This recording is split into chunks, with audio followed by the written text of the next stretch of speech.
Hello,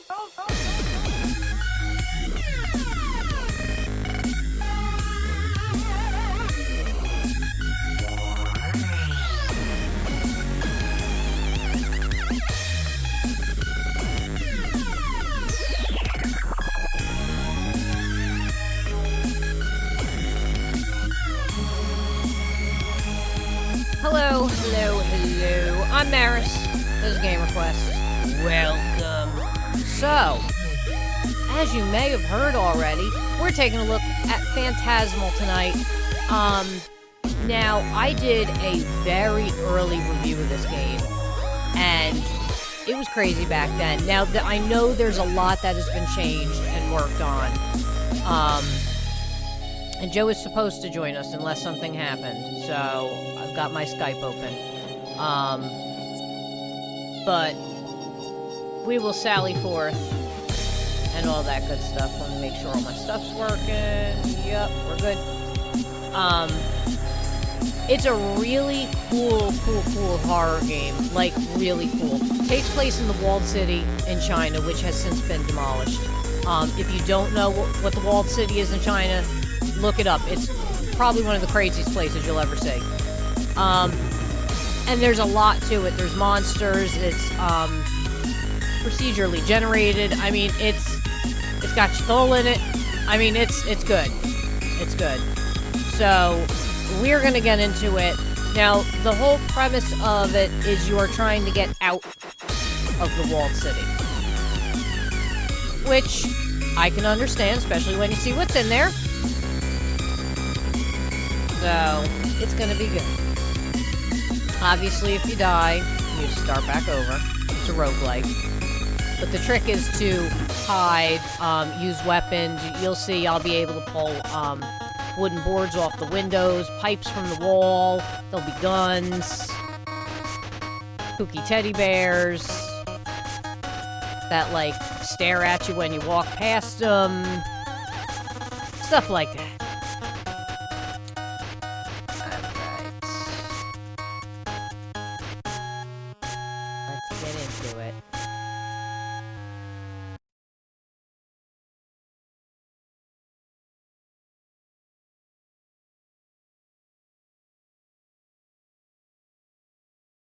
Ooh. Oh, I can't wait to play this. Now, hey, Dr. Optimal. Yeah, the teddy bear was a bit creepy in the alpha. It, like, I would walk and its head would just follow you, and it's like, I don't know how I feel about that. And, like, you turn around and it's staring at you. You're like, come on now. Alright. I'm Obi. I'm gonna get right into it. This game is really pretty cool.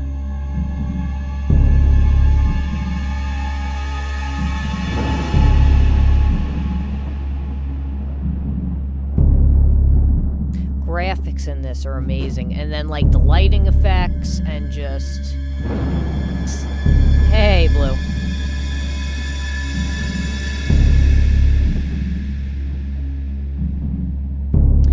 Beam chat still isn't popping up on my my chat, but we're in.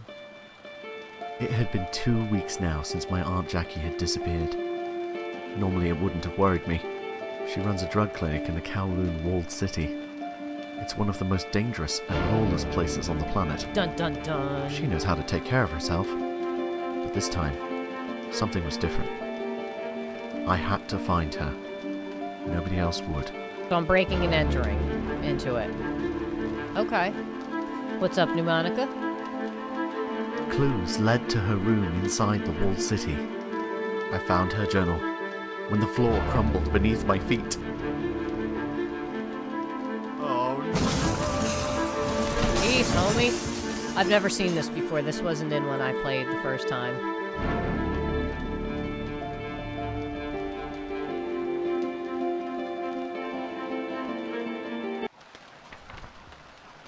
Dun dun dun.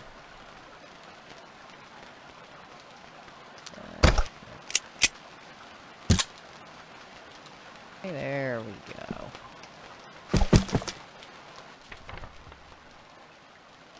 Alright. Shift, space, crouch, use, toggle flashlight on and off, open, close journal, mouse. Pick weapons, change weapons. Okay. Alright, that's...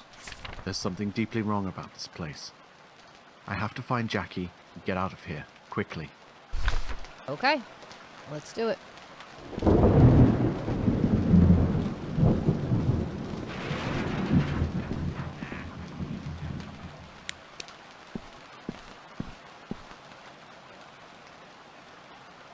Who the hell? Egg chin. Oh, well now. Oh, I have $1. I guess I ain't buying anything. Keon Williams, how you doing? Alright.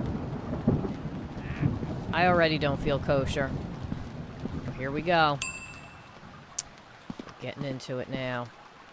There's something deeply wrong about this place. Oh, you are... I have to find Jackie telling and get me. out of here, quickly. Oh, you're watching your nephew on Destiny? Okay.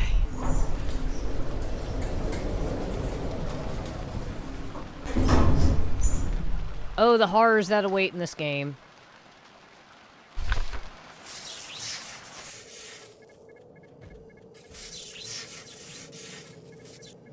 Okay.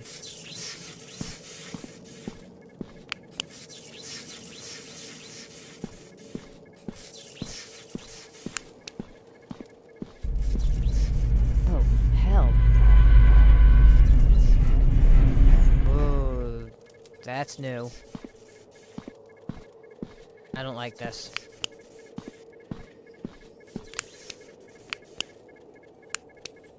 There are monsters. There are many monsters in this game, so...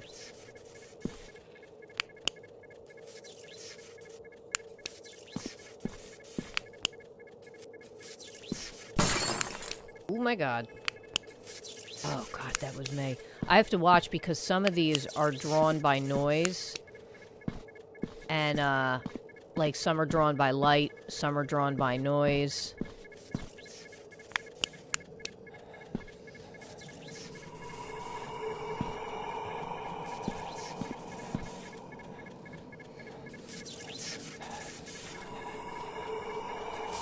Ooh.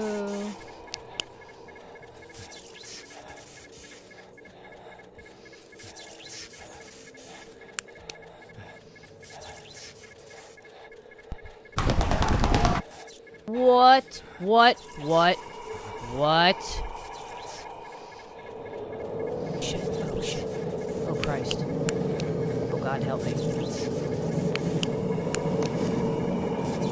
Oh, Nelly.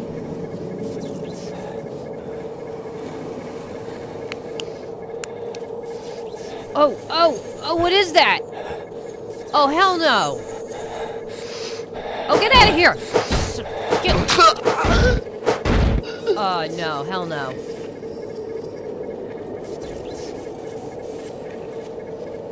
Ooh. Hoo, ha, hoo. Okay. Okay, I need to leave. God, there's another one.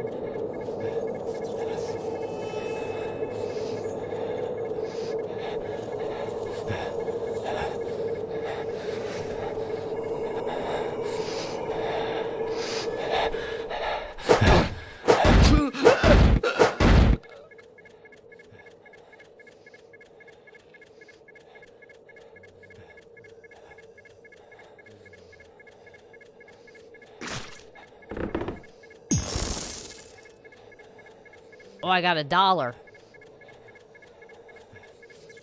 So far, I don't know if I'd even pay $1 to, like, live this in real life. I'd not be happy if I got stuck in this and it was like, hey, try to get out. By the way, there's monsters. I'd be like, oh, thanks. Oh, this is another elevator.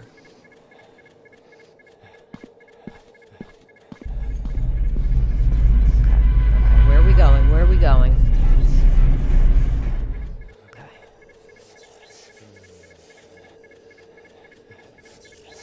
Look at how, like, awesome all of this is.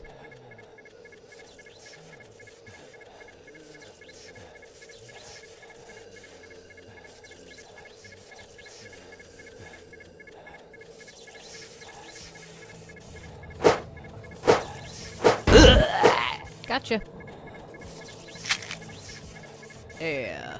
Some sanity in my life. What in the...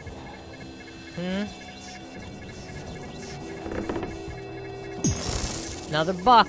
Alright, maybe this is starting to become... Oh my god, so murderous. Hey, listen! Killer be killed. He was sitting there. He didn't see me coming. I didn't do anything wrong. Oh, that room does not look inviting. Let's go in it.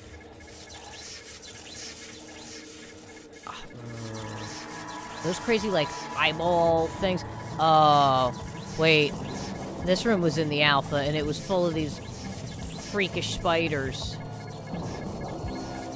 Oh, God. It's kind of frightening in here.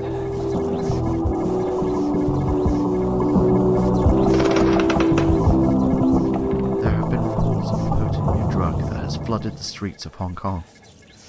Rumor has it that they originate from the Kowloon city. The drug known as Liao has the authorities deeply concerned. Okay.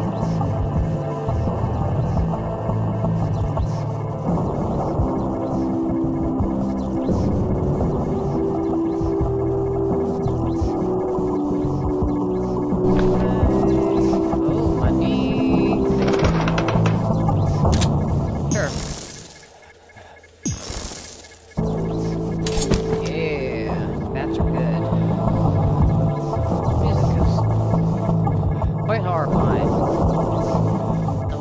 Hyperventilating. The music's terrible.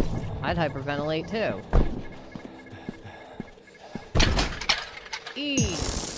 God, I hope there's nothing around. Ooh, sorry. Oops. It's like driving. Oh God. Ooh. Okay, let's play nice. Okay. Nothing. Gentle and ballerina-like.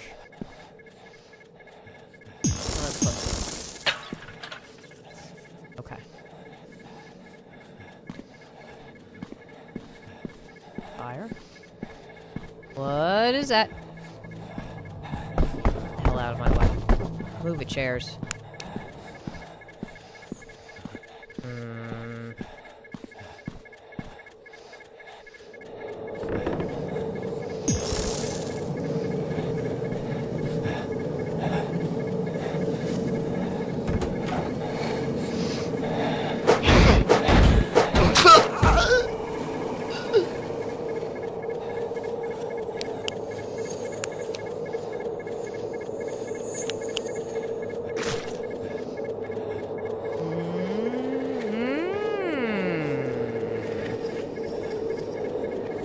This giant door, can I open it?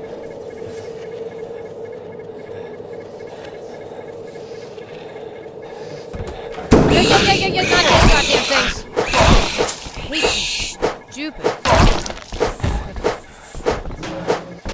Oh, do I hate these spiders.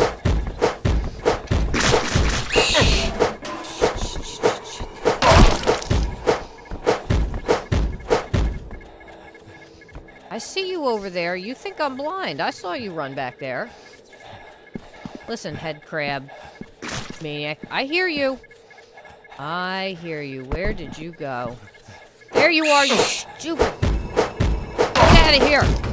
Oh, God, those things are freakish.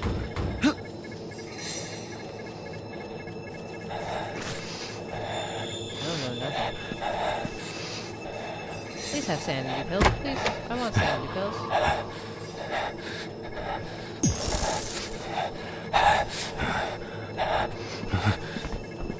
My dude is...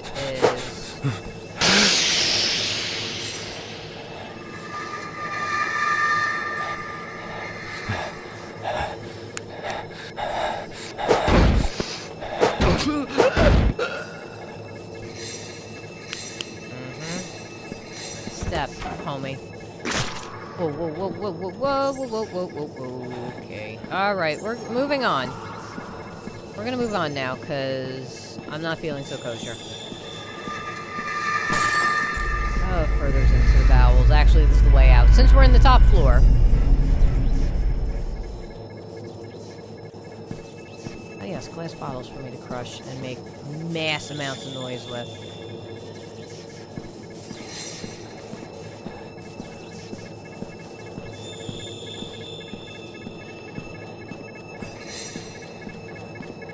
Oh, yes!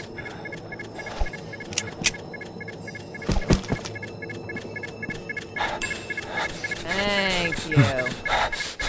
Most of the people on this level should have been evicted already. Yet, I can still hear footsteps and other voices. Some of the worst addicts must still be down here.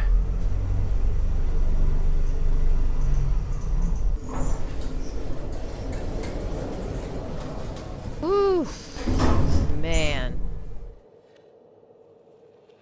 That was some hecticness. Alright. The eyeball guys, the blind dudes, they're freakish. You're trying to get out of the, well, you're trying to, I guess, rescue your aunt, but you're also trying to get out of the walled city.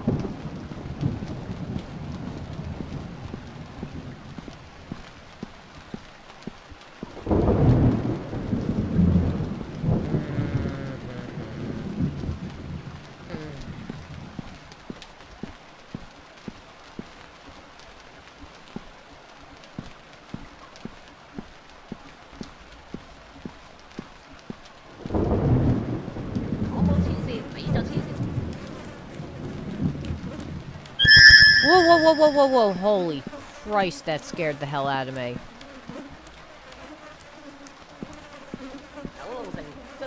I think that's the vendor. Oh, that's convenient. Vendor man, where are you? You sounded like you were back here, but you're not back here. Oh, yeah.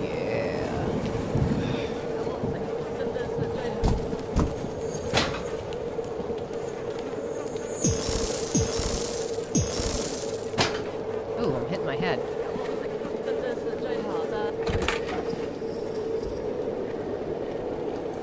Hold on, let me try to find him. Probably shouldn't run. Running behooves me in this game. No, that's...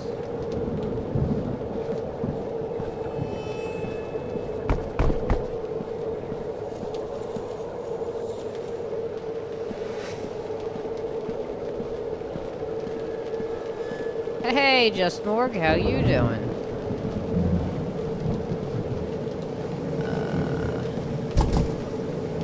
Where? I guess I am going this way.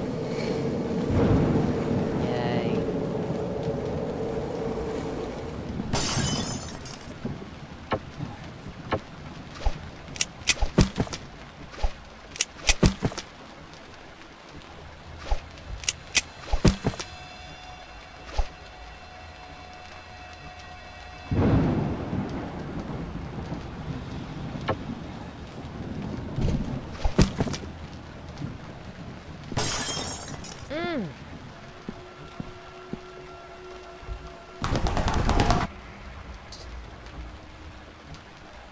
Oh, nice, Morg. What you working on?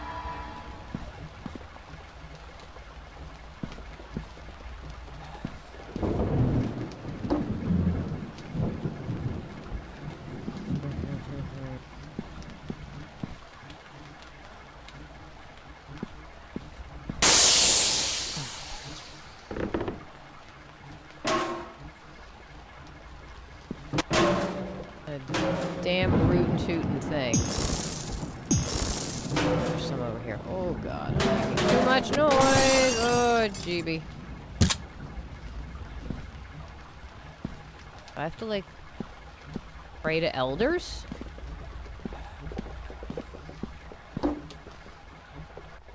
Oh, nice!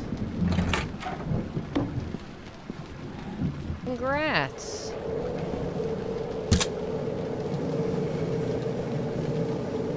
armed with incense. Watch out. I guess maybe I can find sensors around the area. And, alright, enough of that. They've added a ton, Phantom.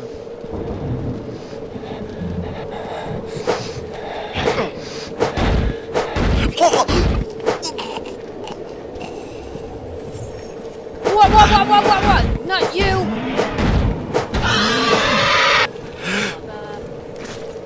Oh shit, oh shit. Oh hell. Oh hell.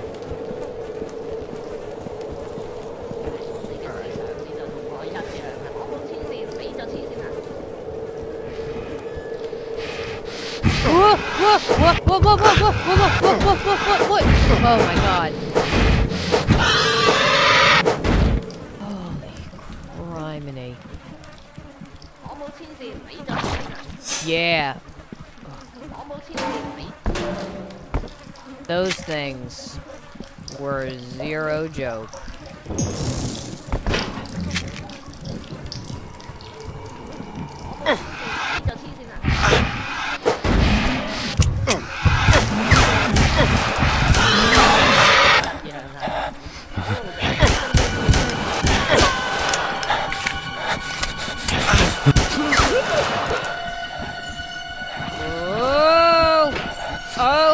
Oh hell, I didn't even see that, Jesus. Oh my god. Oh my god. Thank you for the key. I need boards. I need shitholes after me. Oh hell. There's gotta be boards somewhere. I need wooden boards.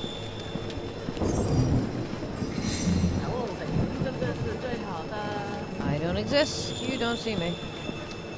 I really need wooden boards. Oh yeah.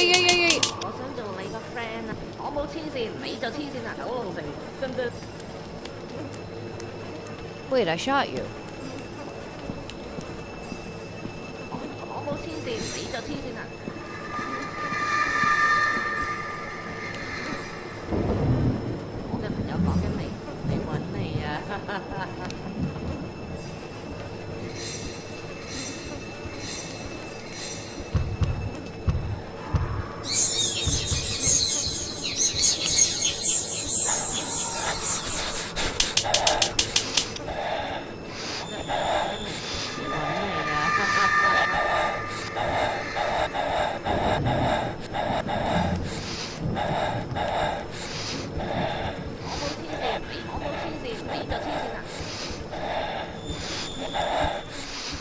Not quite sure what's going on.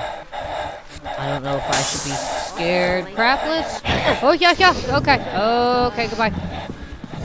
Peace the fuck out. Yeah, okay.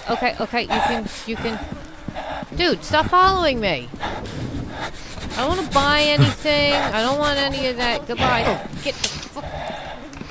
Give me you. Get the hell out of here.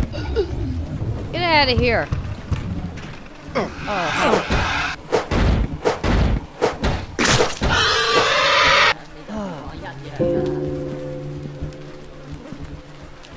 Hey, Angel. Oh. It is so dark in this game. Oh, butter. Why does this guy have to follow me around? No, go away. I don't want to buy anything from you. I do not want General Tso's chicken. Orange chicken. If you can make orange chicken, I will take that.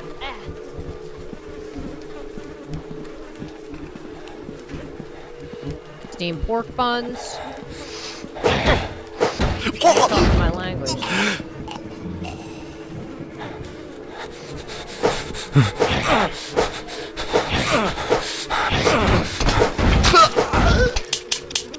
Ah, okay. Joe's gonna be on at 2:30 your time. You...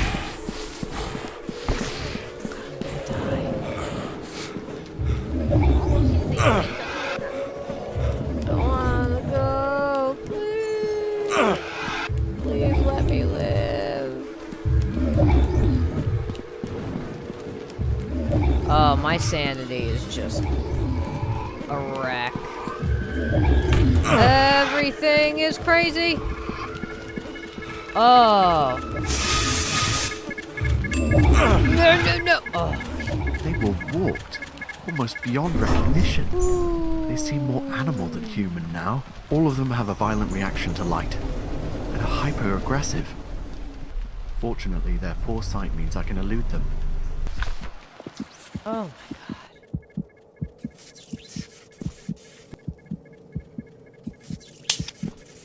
Well, that wasn't hair-raising at all.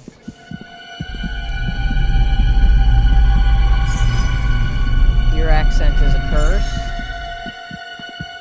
I like accents.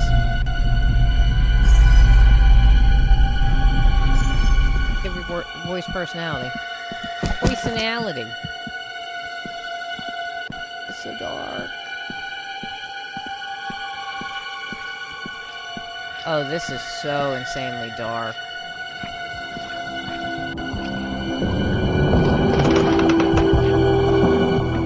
I'm not sure what's been happening lately. There have been lots of weird lights and sounds at the lower evicted levels. My cousin Tak even swears he saw a Yao Wu appear suddenly when the lightning struck.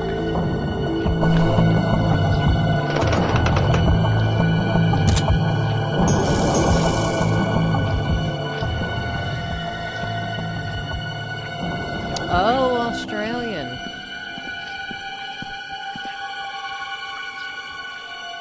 Talking to the cops. Are you getting arrested again, Dark?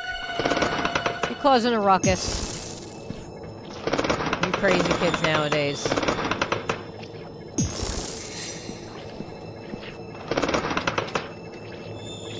Ugh. What is that squishing, slurping noise?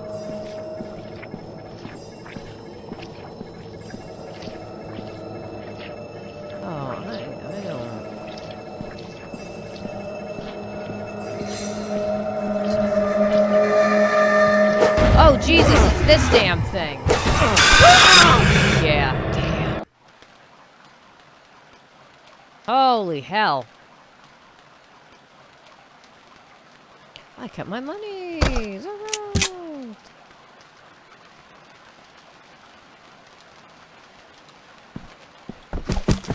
That's an interesting combination. Oh, use items to save.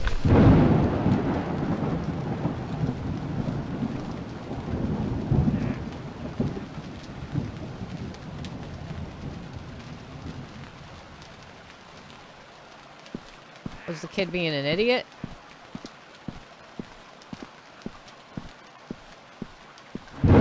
Area. Because listen, sometimes kids just need to get the taste slapped out of their mouth. About this place. I have to find Jackie. Get out of here quickly. They need to calm their mouth down when they talk to adults. Need to be a little more respectful.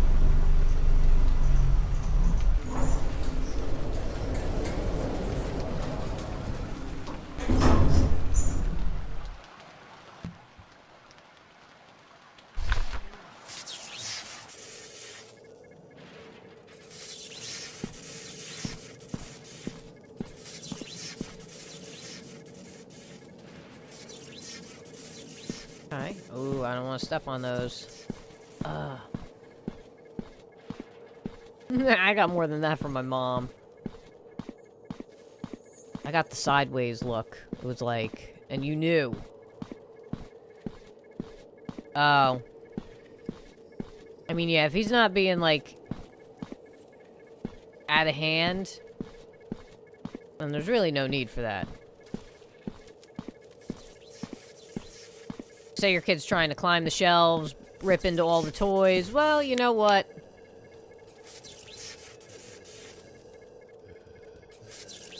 Maybe you just gotta teach him the love.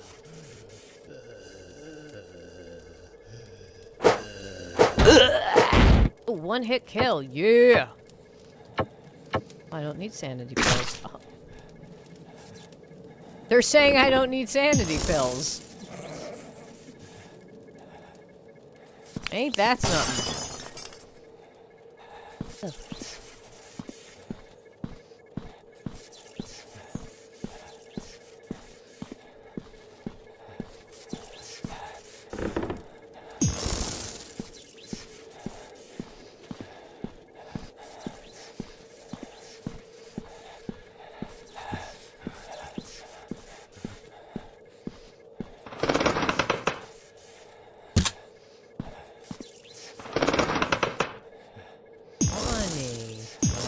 Money.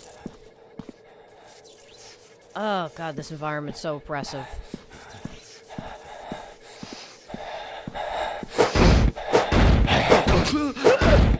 He's dead. Yeah.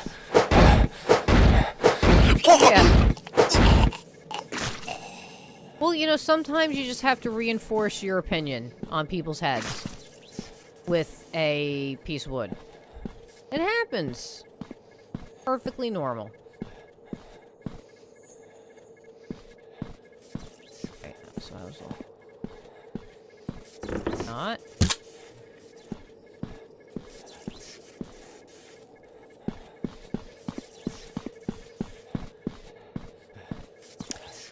Alright. Going down.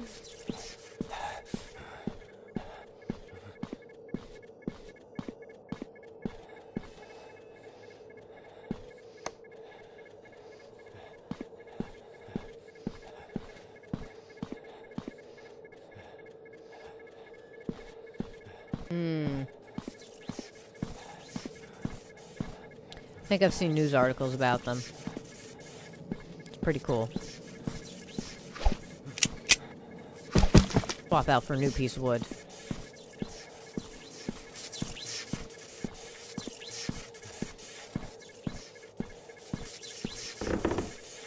Fortunately, the place that this was based on is real.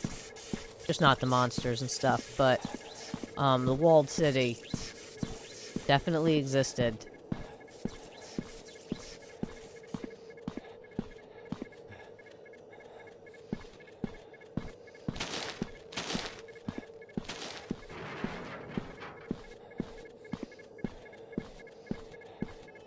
Go up these stairs before it.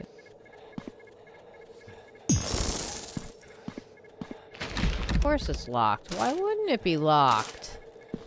All this rustling and... Eesh. I like that I keep my money. This is not multiplayer. What?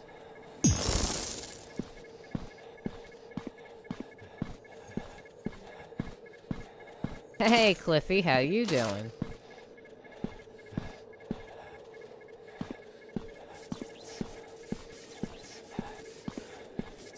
Is it this way?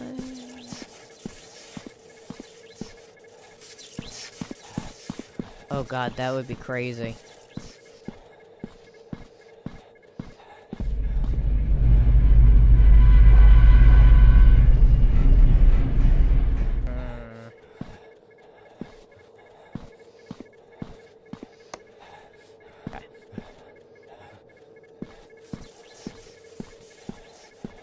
Got mostly negative reviews on Steam. That beta you're talking about, Just Morgue. But I know it's only the multiplayer, not the single-player campaign, so... Can't make everybody happy.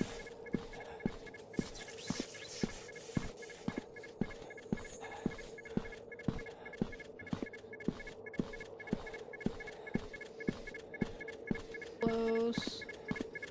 Yes! Oh, home free. Thank Most you. of the people on this level should have been evicted already. Yet, I can still hear footsteps and other voices. Some of the worst addicts must still be down here.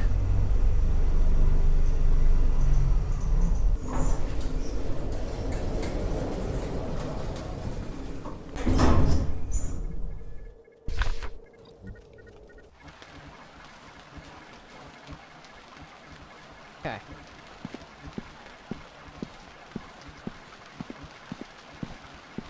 Oh, I think there's a counter on my arrow.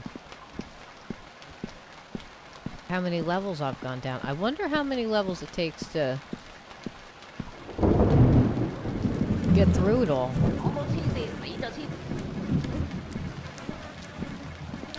Oh, I can't wait to talk to Joe.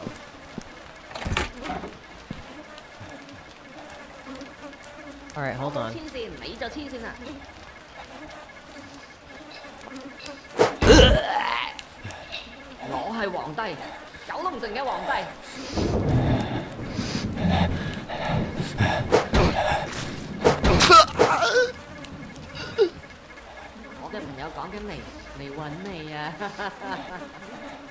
Why is this guy stalking me?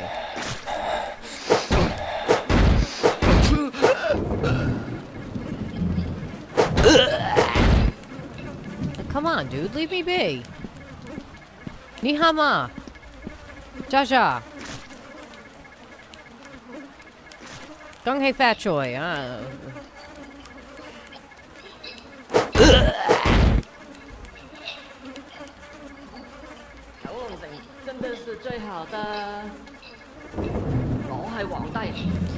Oh, this poor guy's all infected and everything. I mean, I feel sorry for him. But you don't have to, like, chase me down. I'm definitely not gonna steal anything from you.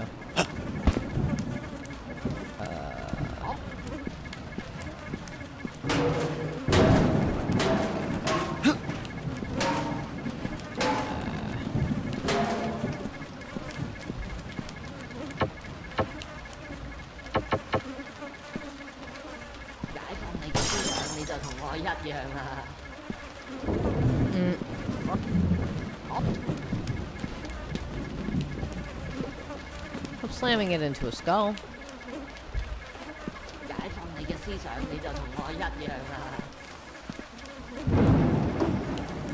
Okay. Get out of here. Chew, come on.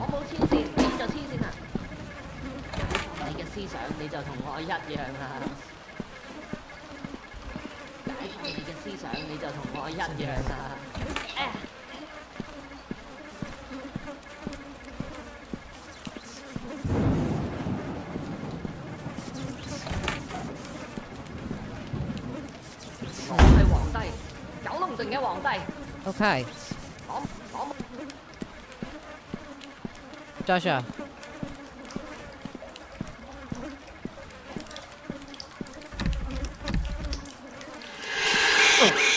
Oh, you flippy little Satan spawn.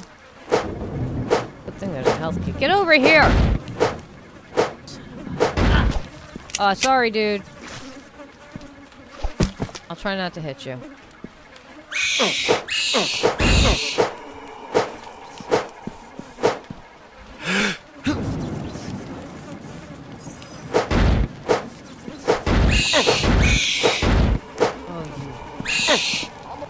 Come on. Got you, jeebie. Alright. Where was that storage room?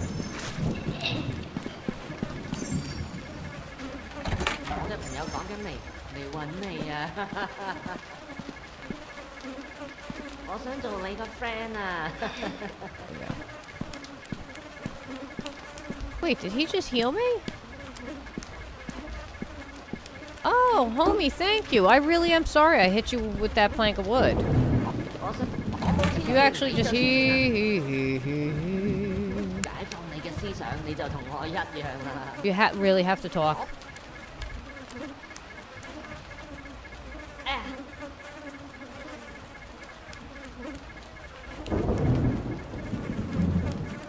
There it is.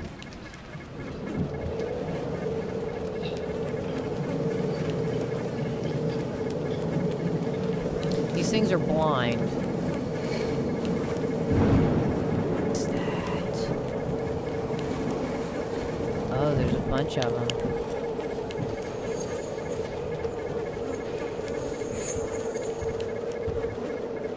They have their eyes tied around their neck. Wait, why are you running?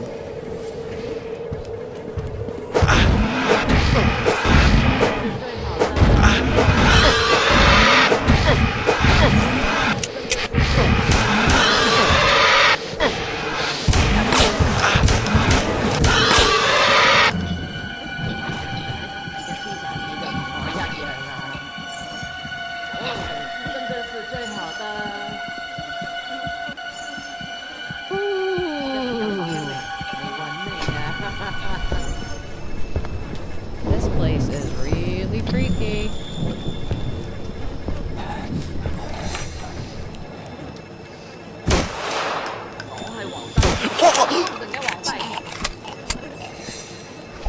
There we go. No, we don't want to go up. We want to go down. This takes place in the walled city in China, or the old walled city in China. Come on, dude. Sha-sha.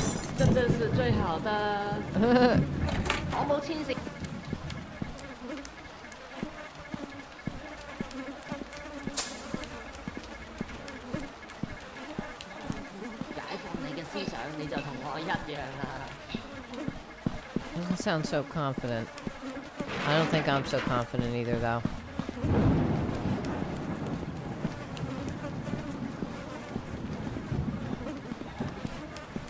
Anything up here? There's...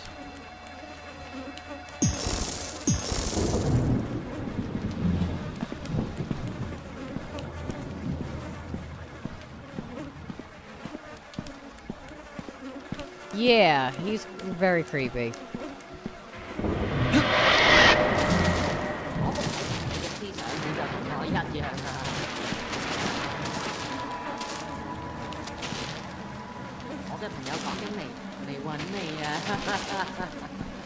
I don't know what you're laughing at, homie, but...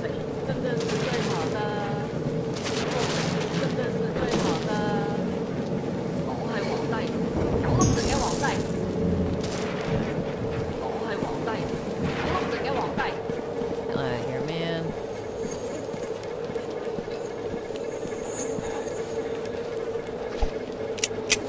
Oh, I don't have a plank. Oh, that's not good. Where's windows? I need wood. Give me wood.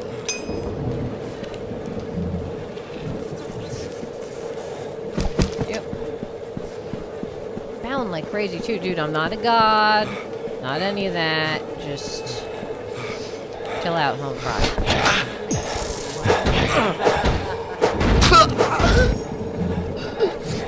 Oh, come on. Oh my god.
Yeah, there was a lot of screeching. Quite frankly, I have no interest in finding out what it was either. I would just like to point that out. I do have this lost puppy following me, though.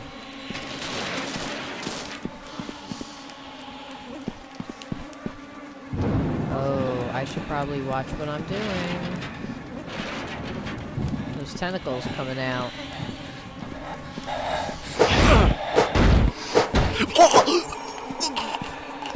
Means there's a certain special tentacled someone after me.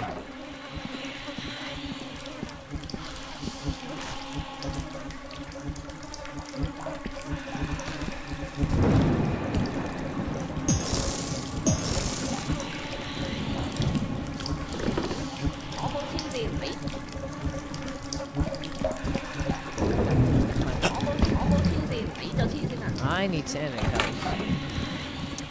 That is what I mean.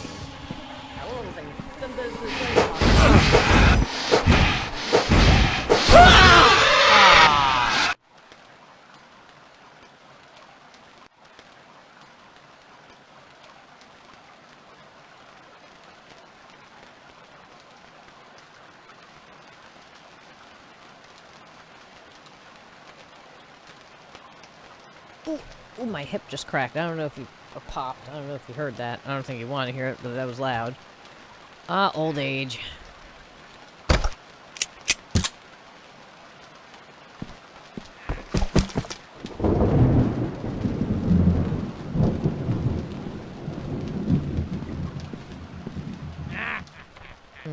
What do you got here?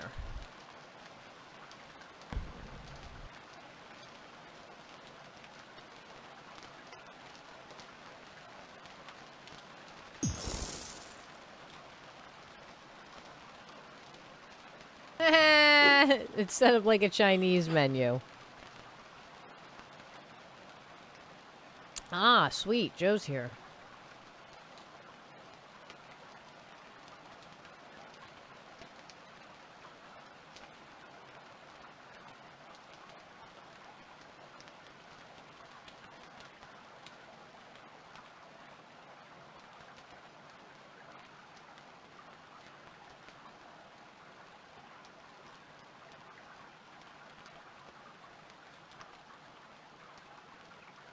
Give me 1 second.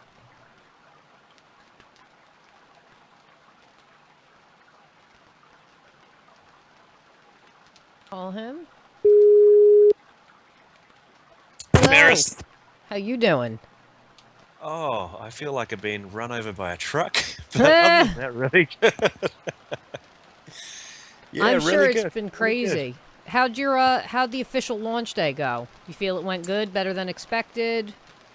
I don't know. I've had this discussion a couple of times. I think overall, objectively speaking, I think it went really well. But it's just been this really surreal roller coaster ride. So some really good stuff happens, and then some equally bad stuff happens. Oh no. And then by the end of it, it's like, did I just win today, or was that just completely awful? So it's really, I guess the jury's still out. So I don't know yet. Gotcha. I think overall, yes, yeah, really good. I mean, we had a reasonably hiccup-free launch. I mean, most of the stuff sort of worked out okay. There were some exceptions and stuff, but yeah, it was. I think it was pretty good. I'm glad it's out now. I mean, it's been a long time coming. We've all Yeah. been working on it for a long time. And yeah, just kind of, I'm waiting to get that feeling of relief. I don't have it yet. I've still, had a million emails sort of sent through to me, possibly by a lot of Russian spammers wanting keys. But yeah, I think overall good. But I'll need a couple of days before things settle down, and then I can kind of feel it. How does it feel on emotional to have your baby out there? It's like you gave birth. Your baby's out in the world now for millions to play, run around, get in trouble. Yeah, exactly. Well, I guess early access was kind of that kind of feeling, and this is more like it's the teenage years maybe. So where it's The petulant, rebellious. terrible twos. Yeah, exactly, and then they're kind of like not doing anything. You're telling them. No, Yeah. yeah, That's any kid. 20, yeah, 25, same thing. yeah, exactly. So no, that's good. It's good. I guess early access was an education in terms of a bit of an awakening in a sense, a rude awakening in a sense, where here was a game that we put out and like, oh yeah, we think it'll be alright, and then a whole bunch of people slam and go, nah, it's terrible, and we're like, oh, and this is almost like Some a, people suck like that. oh, that's There's fair, something it's deeply fair. I mean, wrong it's the about general this public, place. and it's I have kind to of find what Jackie. happens, but Get out of this was here kind of like quickly. that times the that intensity times 10. So all of a sudden you got a whole bunch, and it's fine. It's totally cool, but it's just super draining. That's all I can. That's all I feel right now is just I feel like a hollowed out husk. Hollowed out husk. Hollowed out husk. Yeah. I'm like I'm just I'm an like old husk. I'm just no. It's like in Dark Souls. You played Dark Souls before? Oh, yeah. You have. Okay, so I'm one of those hollows, kind of walking around at the moment, trying to suck the life out of whatever I can Oh, find. jeez. No, but it's good. No, I joke. It's actually been really good. It's been really good. I can't really complain too much. I mean, things are kind of rolling. It's mostly all right. The forums haven't exploded with trolls or anything like that yet. So no, Nice. I think overall, yeah, pretty good. We'll be really keen to because before we finished about 3 months ago, the whole team kind of sat down and said, okay, once that's all done, what are we going to work on next? So we kind of planned had a few Ah. concepts. So yeah, I think we're all pretty we're quite we're quite happy with how much we've done with this game. Of course, we'll support it and iron out all the bugs and stuff for a while. There is still life behind us. I think what we'll do with Phantasmal is, although we will start working on something else, we'll have a skeleton crew, if you like, kind of carrying on, doing some bits and pieces with it, just sort of refining it. There's still a bit of life in it in terms of, a lot of games go through the Steam life cycle and there's sales and things like that. So it's not like we've released it and, yep, bye! Yeah. See ya. Have fun. Wouldn't want to see ya. Yeah. Hope you Enjoy don't those break, bugs. because I ain't fixing you. Yeah, exactly. So we're definitely not going to do that, but we're excited to start working on new stuff as well. I'm personally really keen just to start with something completely fresh as well. So yeah. Now, are you guys going to stick with the horror, or are you going to go a different route? I'm personally a huge fan of horror, so I think we're going to stick with horror. Nice. I don't know. I think the other guys are pretty keen to. I mean, all the ideas we came up with were around horror. One of the things that I said early on was I wanted us to eventually to become experts in horror and at that time, procedurally generated stuff. But I think I'm going to drop that now because that part of it's probably been one of the biggest hassles to date. But I think I'd like us to become experts in horror and VR. So we're huge fans of the Oculus Rift. When we've taken it to PAX Australia and a lot of other places, people absolutely love it. Oh, did you see the Vive? I've got one. Oh my god, the thing is so cool. I want one so bad, even if it's just to play Job Simulator. Like, I just want one. I'll redo my whole house for it. Oh, really? Oh yeah, I'll change stuff around so I have a whole big space to freaking jump around like a moron in. I have no shame. Oh yeah. I want to What be game like did riding unicorns or something like that. Yeah, it's amazing. While What flipping did you play? burgers. Yeah, was it Job Simulator you played with it? No, I've just been seeing people play it, and there was a video that was put out that showed what it's actually like to be in it. Right. I was just told, and then just watching people play it and use it and seeing how smooth the controls were and everything. It's like this is the real deal. Oh yeah. It's like a dream. I mean, when I went to PAX Prime in Seattle last year, I got my first taste of it. And just the immersion is absolutely incredible. So you've got those two handset type things and you're kind of waving them around, but it feels like you're picking something up even though you don't physically feel anything. And I think that's something that's not too far away, the tactility. But you feel like you're there. It's like the Oculus already blew my mind, but the Vive just took it another step. So imagine having that level of immersion, maybe some sort of tactility, having maybe something like the Virtuix Omni or something where you can walk. I mean, you'll feel like you're almost there. Oh, you'll be in the game. It'll be like sitting in or getting strapped into those old VR chairs they had in the 90s. Those things were amazing. Oh, Angel, he's a fellow Kiwi like you. Oh, that reminds me, I should probably jump onto the Twitch channel so I can see what's going on. Is there another Kiwi on the channel right now? Yes, we have a Kiwi and a Australian Englishman. Oh, excellent. Cool. We got some people from this neck of the woods. Yes, we do. Awesome. Yeah, so absolutely. So GamerQuest, Twitch TV. GamerQuest. Whoops. Oh, It's okay. You can go to actually GamerQuest.tv. Okay. And it'll show all four that we're broadcasting to. Oh, okay, cool. No, I think Because I multi-broadcast. Oh, Much cool. more efficient. Yeah, it is. So we're on Beam, Twitch, Hitbox, and the YouTubeage right now. Oh, nice. Wow, you are very efficient. Efficiency. Yes. Efficiency.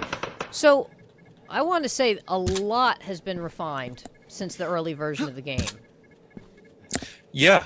I mean, we've had about a year. There's a ton of stuff in the feature list that we've kind of been trucking through, and we've been having a lot of feedback from users as well. So that's probably been the most valuable part is building that community and then just listening to people as well. And a lot of people have raised some stuff that we agreed with, and there's a whole bunch of stuff that we thought wow, we never thought of that. So the whole early access program was really really worthwhile. I mean, it's like I see. Obviously, there's new parts added. I've come across a couple rooms that I've been in before, but I mean, the amount that's in here now is just craziness. Like these That's guys crawling on the ground. It's like I didn't expect them. The next thing I know, I got crazy people crawling after me. It's like, oh no, you're as bad as the freaking spiders. Yeah, no, it's always really cool. Because coming back to the kid analogy, because I've worked on it for so long, I don't know what this is anymore. I can't remember where we were a few months ago. So it's great to have someone who looked at it a while ago and look at it now and can actually say, "Hey, Joe, it's quite different." So that's actually that's quite refreshing or reassuring as well. It's like it's definitely different. Obviously, last time we talked, the AI was a little OP. Oh, it's pretty So- bad. It was horrible. I'll be Yeah, I frank. mean, I couldn't get about 2 steps and then I get killed. But it just needed a little tweaking. It wasn't terrible. Just needed a little tweaking. Oh, it was pretty bad. It was pretty bad. I mean, we had some issues with the A-star pathfinding, where basically a lot of the creatures and stuff would run into walls, and we found out what that was. That was to do with the fact that if you had overlapping a level which had an overlap, so there's a floor above another floor or something like that, then it would get confused. So yeah, we had a lot of funny stuff like that, which we've since ironed out. There's still a few little kind of kinks here and there, but we've ironed out a lot.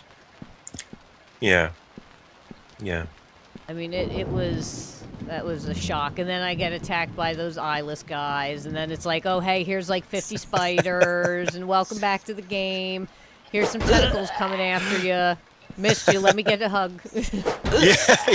Yeah, you may have noticed the tentacles are probably a little less sensitive than they were when you last played it too. I think Yes. last played it, you may have run 2 or 3 steps and then, oh dear, here comes the sleeper. He's a lot. We fine-tuned a few things there. Probably were a little bit annoying before now as well. Well, I mean, it was just like you had to be very careful previously about your balance of noise and things of that nature. At least now it's a little more forgiving. Because, I mean, the environment you have to pay attention to. You need to pay attention. But if you're also trying to balance, like, being extra quiet and everything, it can be maybe overwhelming for people. Yeah, that's right. There's a lot of, I guess, gameplay features that are kind of in play at any one time. So if you're too slow and too cautious, and that's sort of the one thing that we kind of saw people had a tendency to do. So inadvertently, we'd made them play a certain way, which was to crouch down, have their light off, and just painfully crawl through the entire game. Yeah. Which, okay, sure, it keeps you alive, but it's pretty boring to do that. So we decided to do a few things as well to kind of balance that, to kind of encourage people to be a little bit more maybe adventurous, but to kind of have a steady pace. But of course, at times you might need to sneak, so you can do that, but not to just worm your way through the whole game, which would be really unenjoyable anyway. Cliffy would like to know any particular reason this game is set in China. Yeah. So it's set in particular in the Kowloon walled city, which is now gone. That was based in Kowloon, which is a major, I guess, part of Hong Kong. So when we first made the game, it was a pretty generic one. So it was based in a haunted house, if you like, type sort of a setting, or an ex-asylum. And I think after the Kickstarter, just before we got to early access, we sat down and we kind of discussed the game and how we would perhaps redesign aspects of it.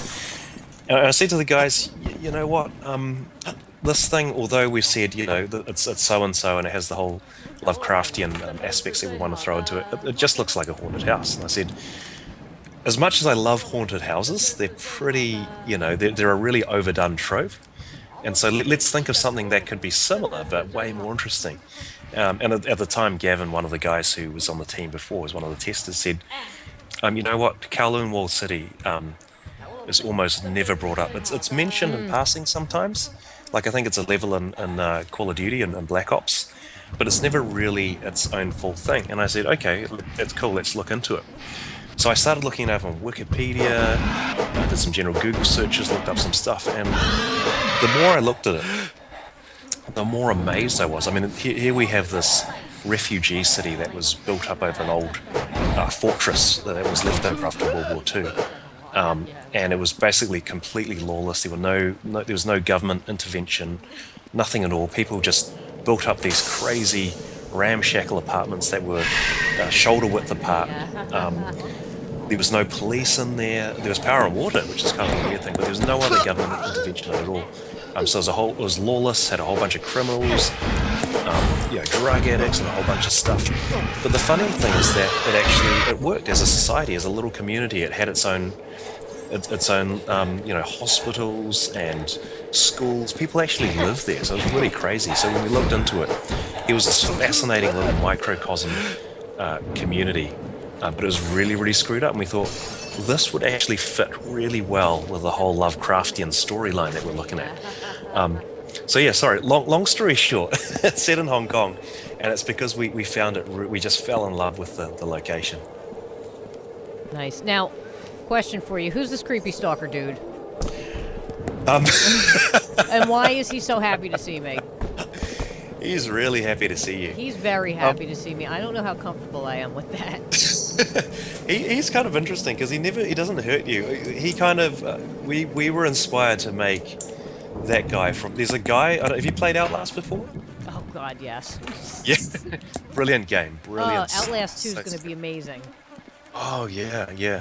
I've read about it in passing, but the whole the original game. I mean, Outlast itself was so scary, and there's a part in it. It was a long time ago since I played it, but I remember there was this guy that follows you around in it. Do you remember that bit?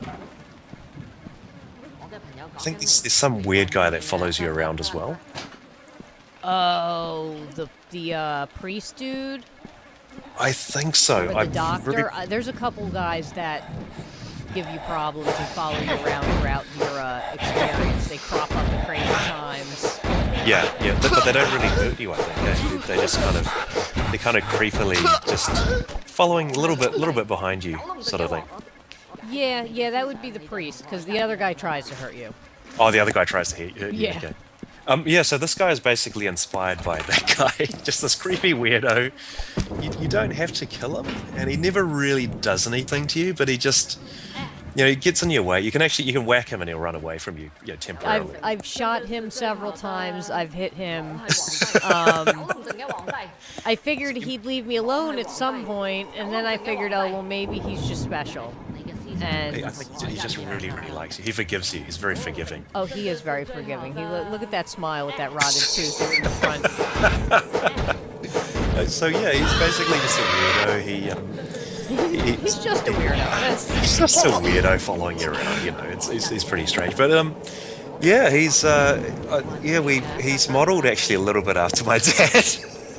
He's modelled after your dad? It looks a little bit spitting image of my dad, who is kind of strange as well. So. Oh, okay. But yeah, it's my dad in the game. That's basically it. Hi, Dad. Angel says typical Kiwi weirdo.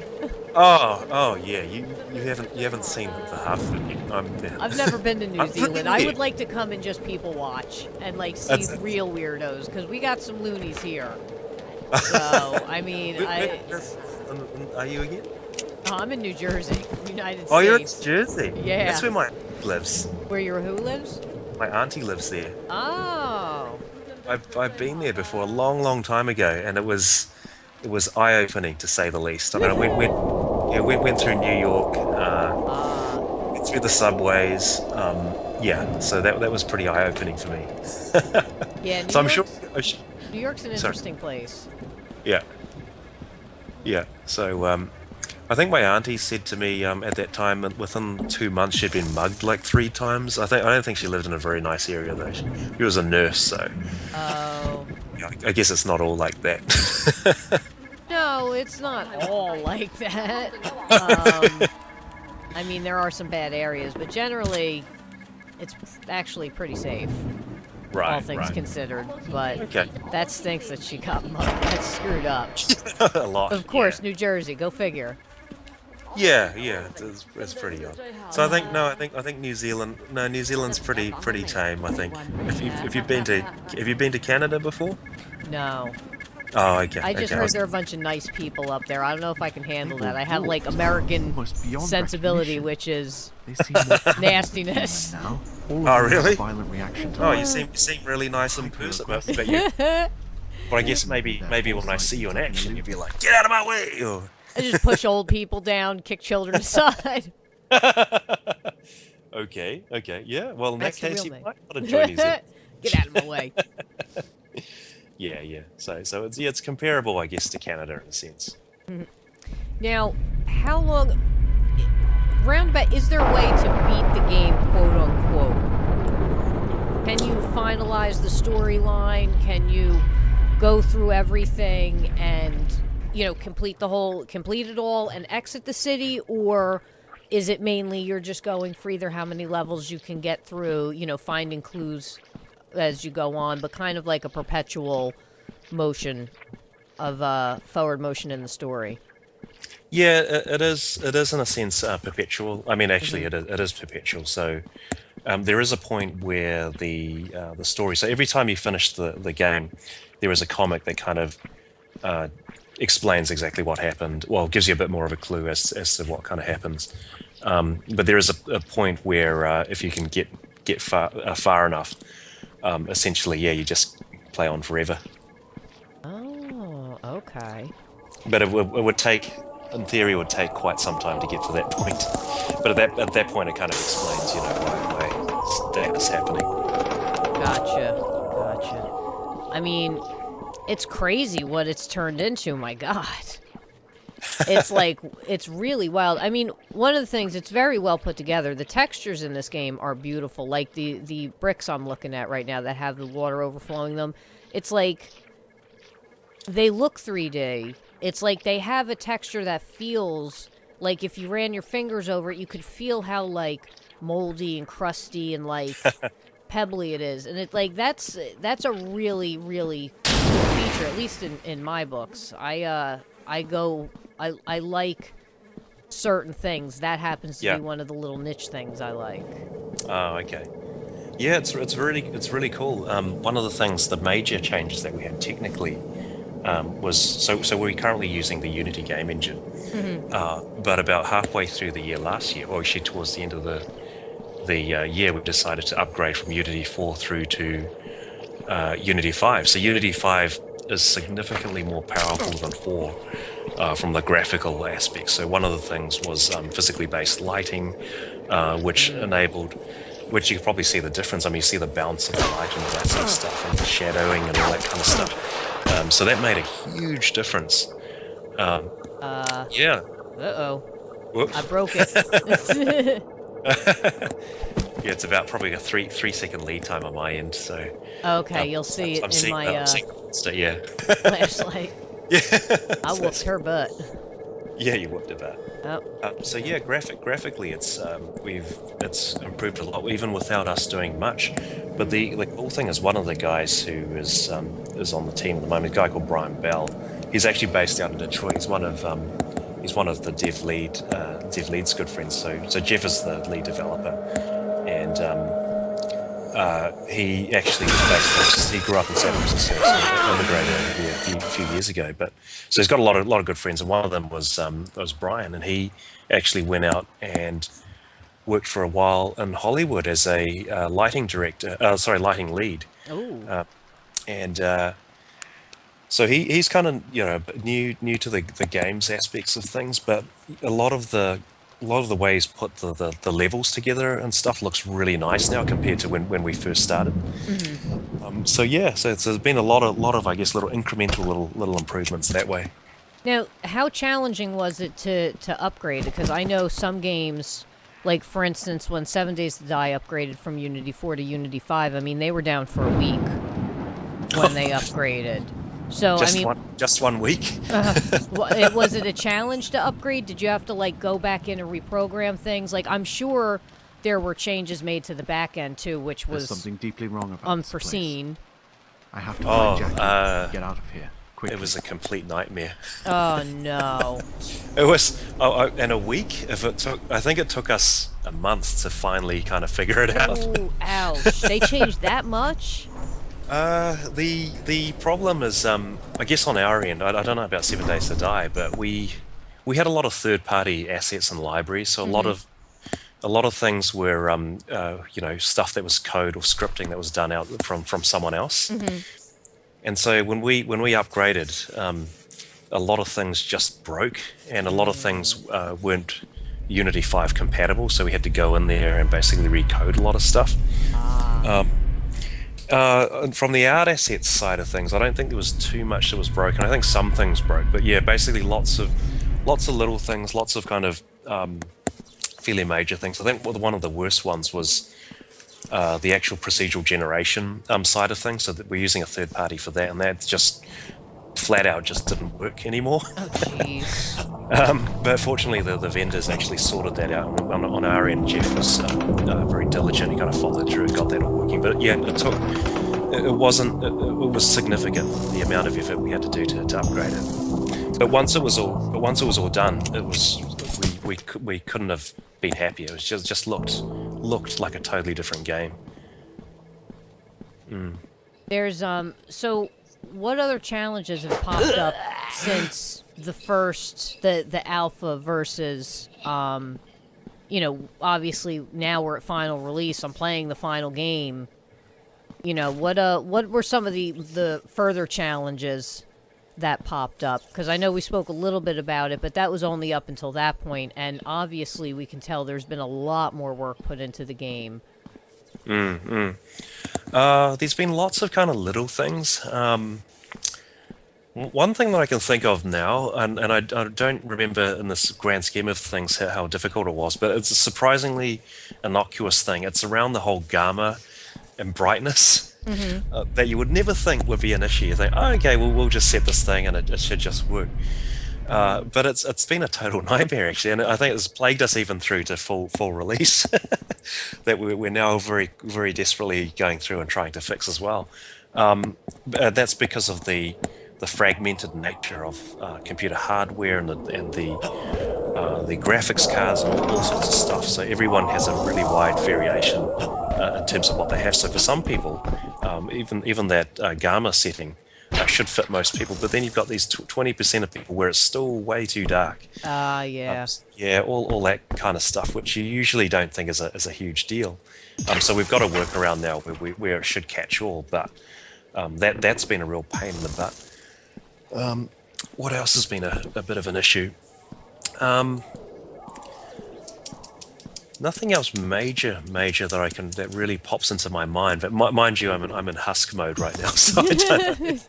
I'm just It's been a lot. I'm just a husk. Yeah, most of it's been pretty okay. I think one thing we've been really proud of, I guess, is, and it's been really surprising me, is our community is really, really good. So normally, as you look at the internet, you see a lot of trolls and flamers and all sorts of stuff. But surprisingly, we get very few people who are outright really, really nasty on the forum. And I think that's something that I'm really proud of, that the vast majority of people who come and ask for things are really, really positive. So that's been a really cool little secondary outcome out of the whole thing. Nice. I actually have a question from one of the fellow Kiwis. Right. He is saying it's a general question regarding New Zealand gaming. I'm seeing more and more news articles on New Zealand game devs tackling international markets. That's got to be an encouraging thing to see from a dev perspective. Can you see more New Zealand games hitting the AAA market rather than the indie titles? I guess that's an interesting really, really good question. There's a lot of things I want to say, but I don't want to ramble on for too long. First of all, I guess in terms of defining AAA and the high indie is kind of the lines are quite blurred now. So you've got some really big companies like, of course, Rocketworks who've done DayZ, who is, I guess, an indie. Would you call them an indie? Yeah, I would. I usually consider the AAAs like your major Sonys and like EAs and the ones under EA and things like that. Ones with big publishers potentially as well.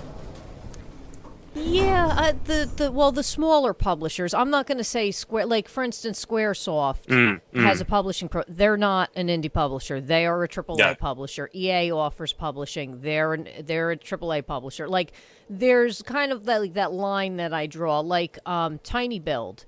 They're an indie publisher. They're very big and very well known, but to me, they're still an indie developer. They're not that AAA, Yeah. corporate feeling, trying to get their hands in everything, and Yeah. super inflating everything. So that's generally my rule of thumb regarding how I see a AAA versus an indie. Right. Yeah. I guess on that. Yeah. That's a good line actually. I guess you I guess could the say only I also see them. Sorry, as indie games are more organic. Much more organic, where it's like a lot of AAA games. It's like they're from the machine. It's just a different just pump feel. them out. Yeah, it's a different feel. There's more love and dedication put into the indie. So with the smaller companies, it's kind of still that same organic type feeling. Right. Yeah. I guess like the EAs where your creativity can be limited and influenced by executive level, which in the end churns out a game that is basically pretty soulless. I don't know if we have any. I don't think we have any AAA type studios in New Zealand anyway. I think we're all indies. I think the only AAA type ones would be maybe Pickpock, who do a lot of mobile type stuff. But they're not really too controlled under that kind of mantle either. But I guess Gameloft, who recently shut down. I mean, they pumped out a lot, and that was definitely more, not so much passion, and more just pump out a crap load of games, and hopefully they make money, sort of a thing. But they were international. I think the vast majority, like even the big ones, are like Rocketworks or DayZ, who is still indie. Then you got Grinding Gear Games, who do Path of Exile. Yeah, Angel just mentioned that. Yeah, I know they're bigger, but I'd still consider them indie because they're not. They just don't fit my AAA. No. I don't want to say stereotype, but it kind of is being a stereotype in a sense. But if you break it down, they're really not the same. Like as like a core, they're just not the same. It's almost, I know what you mean. It's almost sort of a more, one's really corporate and just make tons of money. Who cares what you do? Make Call of Duty a million and one. Whereas something like Path of Exile, they've grown really huge now, but they still largely do what they want and what their fans want. So there's a few of those guys. Grinding Gears comes to mind. Then there's the guys who did Depth, Digital Confectioners, I think they're called, down in Dunedin. To answer the original question, it is really encouraging. I think for some really weird reason, and I've talked to other people about this. So one reason, kind of why I'm quite well connected, is I'm also now on the board for the New Zealand Game Developers Association. Oh, nice! So, good for you. Yeah. And that's been quite interesting too. So I've always been really, a huge fan of the whole indie game community, and I'm always, always there and everything. So that's also a big part of my kind of agenda now, to grow part of that from the indie side of things. But the cool thing about New Zealand is, even though you've got these bigger companies, everyone just talks to each other. Like we had Dean Hall over last year at the New Zealand Game Developers Conference, and he's just like a real typical Kiwi, oh, g'day, how you doing? There's none of this kind of pretentious crap. Like, oh, hey man, you're a real legend, I think you've done an awesome job. It's like, what? No, I'm not. It's that real, humble. He's very confident, but he's really, really opinionated. But he's just got the Kiwi attitude. So, and that's the nice thing. Even though New Zealand's really small, in the middle of nowhere, it's hard to get to anywhere. Like PAX and stuff, it costs so much money. But the community here is really close. Guys like Chris Wilson, who's the CEO of Grinding Gears. I'm really good mates with him, so I talk to him on a regular basis. I can just flick him an email and go, oh hey Chris, what do you reckon about this marketing plan? And he's probably quite busy, but in a few days he'll go, oh yeah, here you go, this is what I think. So everyone's really super accessible as well over here. That's one of the advantages. But in terms of the general New Zealand indie game community sort of blowing up. We had recently a game called Mini Metro. Have you heard of that game before? Mini Metro? No, I have not. Okay. It's basically an indie. It's a game where you make a subway. Basically, you know all those subway maps you get with Oh all my different God. colors. I need that like a hole in my head. I get so Oh, hooked on really? games like that. It's like I lose hours of my life to them. You should check this one out. It's amazing. But what's even more amazing, apart from the fact that they made a really good game, is that they were nominated for 4 different categories at the IGF this year, and they took away the audio prize. Oh, And so wow. at GDC, so that the IGF is probably one of the most prestigious indie competitions in the world, and they managed to get nominated for a whole bunch of stuff, and then they took it away too. So it was a really huge year for Kiwis this year at the game developers convention. I was bummed out because I had no money to go this year. That It stinks. was like the best year. Oh man, I was so annoyed. So yeah, for whatever reason, there seems to be a lot of Kiwi devs that are kind of coming out of the, or not coming out of the woodwork, but are actually growing to that next stage. So it's actually really exciting, and even locally, there seems to be a lot more new initiatives and things. The government is who have largely ignored us and said, oh, you're neither a creative nor are you a technology stream. So we've fallen between the cracks for a long time, and just lots of stuff starting to happen for us now. So yeah, it's really exciting. Nice. That is exciting. Oh my God, this game is crazy. Die! My God. Sheesh. Oh, Yeah, Angel said Mini Metro was the game in the article that he saw on the news. yeah. I think one of the local major news networks covered them. But when I say major news networks, we have 3 channels. Well, I mean, I'm sure you have like your local, and then national. So you're saying Yeah. you only have like 3 nationals, which I guess is kind of in line. Your dad is still stalking me. Oh, I think my dad really likes you. I think he does too. Oh, he's coming down the stairs with me now too. Oh, All dear. right, come on. Oh dear. We'll go. Come on, walk. Yes, join me. Yes. Join the dark side. I have no weapon, so Joe's dad, you're gonna defend me. I'm gonna push you out in front of him. Oh no! Oh no! Oh no! Get me out of Oh here. dear. Oh God, I'm surrounded and I have no weapon. Oh no. Oh GB. You can run away. I'm running. Oh, I ran right into one of those Oh, you blind did. dudes. Oh, there's heaps of spiders. Okay. Sorry, Oh my God. I'm backwards in time. I'm it's seeing okay. I'm seeing it past you. I can see Yeah. my dad. Oh, he's gone. Oh God, I'm dead. Oh, here comes. Oh, let me just get him here. Come on, sleeper. Come along, child. You can shoot him now as well if you had any bullets. Yeah, I've got no bullets. Come on, where you at, homie? Come at me, brah. Oh, damn. He was just popping up while I was...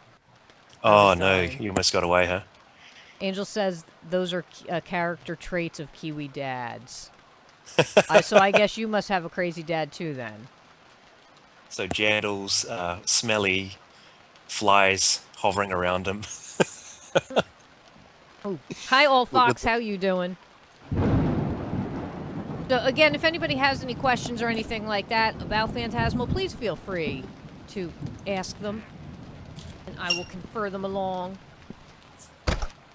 Yeah. Grab my ammo.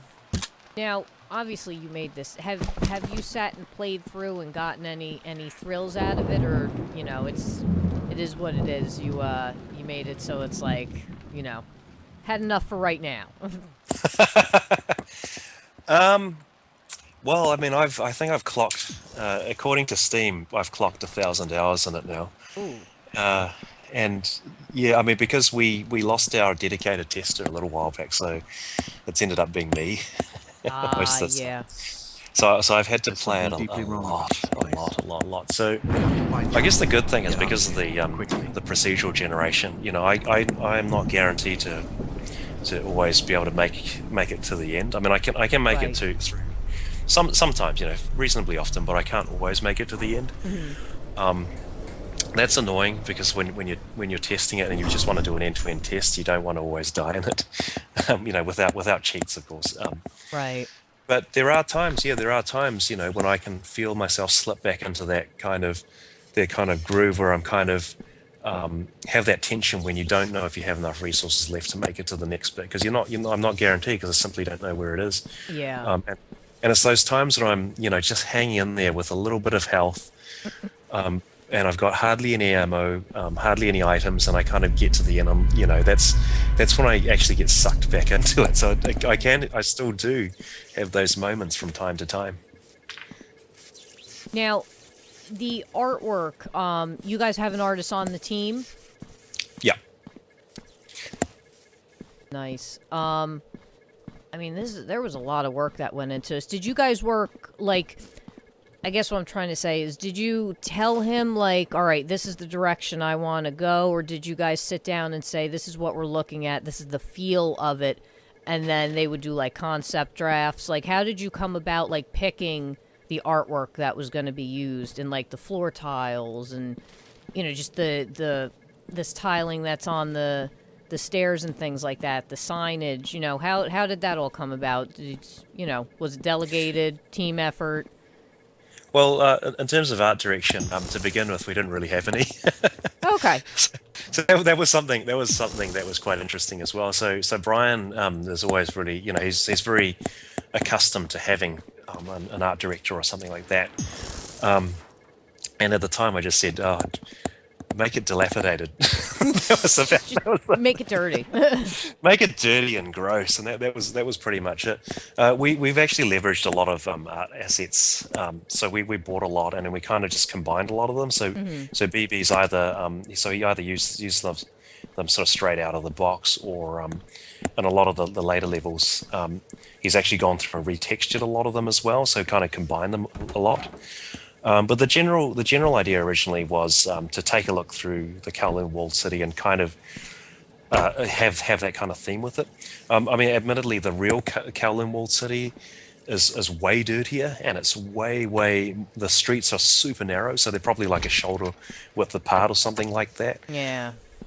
So it's very different from that. So this is very much an interpretation.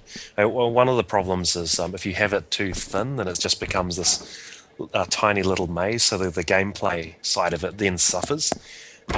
So this is not like a close representation, but one day if we do decide to make a sequel for this again, I would love to actually have a game that more truly accurately portrays it. So I guess for this game, it more portrays it in spirit more than physically. Would you do like a survival game? Yeah, I believe so. In the walled city or something, or what do you think would work in like a true rendition? Because I've seen documentaries about the place. I've seen all sorts. It was crazy, really crazy. It's really grim, but at the same time, it has this kind of strange cheerfulness to it as well. Yeah, it did. I mean, and it wasn't like there were factories that were in there. There were people working. There were shops. I mean, it was its whole little biome all to itself. It's a community. Absolutely. It was crazy. I mean, it got to the point with some of these factories and things. Like I remember this particular documentary where it showed these guys were making dim sum paste or something like that. Mm-hmm. It was like these this floury type thing that restaurants use, and they were actually selling it to really high profile restaurants throughout Hong Kong. And this is in a place where there's no government intervention, so therefore no health and safety. You got rats and cockroaches running around at random all over the place. But the thing was, for restaurants, it was a really low cost place to buy stuff from. So they would do it. So there was this weird economy. It was self-sustaining, and that's probably what fascinated us more than anything. That it was disgusting, it was rank, but it was really alive as well. I mean, it was a crazy place. Hey, I mean, this game is... These people are catching up on me. They just are like popping up whenever. What? Oh my god. Yeah. I don't want to hug you. At least your dad's not with me yet. We'll be seeing your dad soon. He'll show up soon. Yeah. One thing you can do too, especially on the next level, is if you can hear them, you can generally hear them from far away. But if they haven't found you yet, you can throw a flare to just misdirect them, to guide them to go somewhere else. Oh yeah, the firecrackers. Drop a Yeah, firecracker. the firecrackers will scare them away, and they'll just all run away. But you also have flares which will attract them, so you can usually kind of get them out of your way and then sneakily kind of crouch walk past them or something. Generally, that works quite well for me. Guys are crazy. Oh, shoot. Yeah. Now I'm chucking my weapons. Oh, whoops. It happens. It happens. I think it's defaulting. The utilities are defaulted to C at the moment. Yeah, I've got him. Well, to drop the weapon, it's G, and I thought I still had the plank, and I was going to drop the old plank and grab a new one, but no, it broke, and I dropped my pistol instead. Oh, okay. Oh, yes, Yeah. I got the exit, yes. How do you find the new map? Is that Most of helpful? the people on this level should have been It raided is. already. It's very helpful. Yet I also like can still hear the... footsteps. Back other when I voices. played it, like, the motion Some blur of the worst was addicts very will bad, and still some be of, like, the down here. lens flares and the, Oh yeah. the special effects and things like that were, like, pretty intrusive. They were over the top. They were over the top. Yeah. I think we had our lens flare turned way too much. That was really funny actually, because I think we had Jim Sterling play it, and he absolutely hated it. Oh, Jim That Sterling. was really fun. Yeah, it was a funny experience actually, because he said it in his video. You know, I don't completely hate this game. I get what they're trying to do, but I don't completely hate it. But he did end the video with "fuck this shit," and he just rage quit out of it, which is really funny as well. But him saying "I don't totally hate it" was like an A+ grade to me. But yeah, we had a lot of people complain about it, so we've toned a lot of them down, and also you can turn them all off as well. If you still hate what you still see, there's another option that you can, a radio button that you can disable all of the remaining effects. I just want to point out, look at these beautiful beams of light. That's a beautiful lighting right there. I mean, Yeah. I obviously am not playing with the motion blur because I'm weird about motion blur. It still hasn't struck me as something I enjoy yet. Why are you not dying? How many times can I beat you? Oh, is it bug? There we go. Now we go.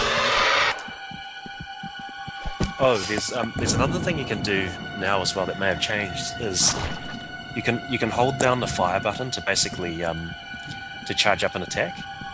Ah, very nice. Oh, that guy did take a lot of hits actually, and I just saw it just then. There was a lot of punishment. Yeah, that dude was like, I ain't going nowhere. You ain't getting Yeah, to me. exactly. He's like Yeah. my friend that's going to be showing up soon. Why is there Yeah. stuff breaking? Oh, I hear him. You can hear him. You can hear him coming. Yeah. Oh, Yeah. So you can hold down oh fire, my which will god, charge what up. in the hell? Oh, what'd you find? The tentacles? Oh, out of the ground. Yeah, and the wall. Oh. Walls. Okay, alright, I'm not... No, you tentacles need to go away. Stop trying to be like that. Oh, there they are. Medical report. Oh, you're in the chicken room. Okay, cool. The chicken room, yes, well... Can The it be poultry. Peking duck? I like Peking duck better. Yeah, I guess so. Oh, that looks like They're a just- goose. Alright, I'm gonna move before tentacles come and grip me, and I'm not down for that. I think it's gone. The game is so oppressive, it's so good. Oh, cool. So you get that feel from the atmosphere as well. Oh yeah, a lot of the times, like, I like atmospheric games. Like, I like to experience the environment, so I like to take in, what's going on and things like that. So when a game can get me into it, like, I know the walled city. This to me is a fairly believable rendition. I know from documentaries what it was like, but there's no saying that there couldn't be areas that were larger in size, something similar to this. Yeah. So it's like, it kind of gives you that whole feel, and then it's just, the grit and the texture. It looks good and it's oppressive. And It feels dirty. it does. Oh, these spiders. Oh god. Oh, you can run away from those guys. One of the mechanics is if you've got your flashlight on, then that attracts them more, so they'll actually leap at you. Those things are creepy looking. I don't like those things. They're... Ooh, could you imagine getting attacked by one of these? I would be mad as a hornet. I'm not a huge fan of long-legged spiders. Just regular ones I'm okay with, but for some, like daddy long legs really creep me out. I don't know why. Oh, you would hate me then. I usually pick daddy long legs up. Oh, do you? Yeah, I pick them up by their legs. You don't pull the legs. You don't pull the legs off them, do you? No, I actually don't kill spiders. That's one of the few bugs that I don't kill. Ever. Right, yeah, fair enough. Yeah, no, I don't generally kill them either. They're our friends. Grimbone, on the other hand, wants to nuke everyone from space when it comes to spiders, so... Right. So he doesn't like them, huh? Oh no, not at all. Okay. Neither does my stepdaughter. Oh. Right. They should both play this game then. Anything with spiders, oh, it's the worst. It's like, why has it got to be spiders? It's like, well, they are creepy, in a sense. Pretty high up there. Yeah, it's pretty high up there on leading fears. Yeah. Well, I live with two of them that have the fear of it. Oh, really? Yeah, they're both not having spiders. Really? So if there's a spider in the house, it's, oh my god, come get it. Oh, really? It's trying to murder me. It's giving me dirty looks. It's hissing at me. Come save me. I heard it hiss. Oh dear. Do you get particularly big spiders there? We get ground recluses, which are poisonous. And they can be a fairly decent size. They can be at least an inch across. Oh, okay, an inch. Okay, yeah, that's reasonably. Oh, actually, yeah, that's. We also have huntsmans. Oh, okay, those are the big ones, right? Yeah, they don't get as big as the ones in Australia that take down the birds, but they're probably like, the size of a wall clock. Ours are probably like 3 or 4 inches across, not like 8 to 10 inches across. Which would still terrify me, to be honest. I mean, you watch videos of people sucking them up with vacuums, and they'll jump and they'll like run screaming, and it's like, well, that is a big spider. Yeah. It kind of reminds me of the spiders in this game. Yeah, they're basically probably a subconscious manifestation of those. It is. That's what they look like in my nightmares. There's something deeply wrong. That was actually the work of an old artist who's no longer working with us, but he put together the spider and also the starfish. So those are the guys with the hands basically welded to their face.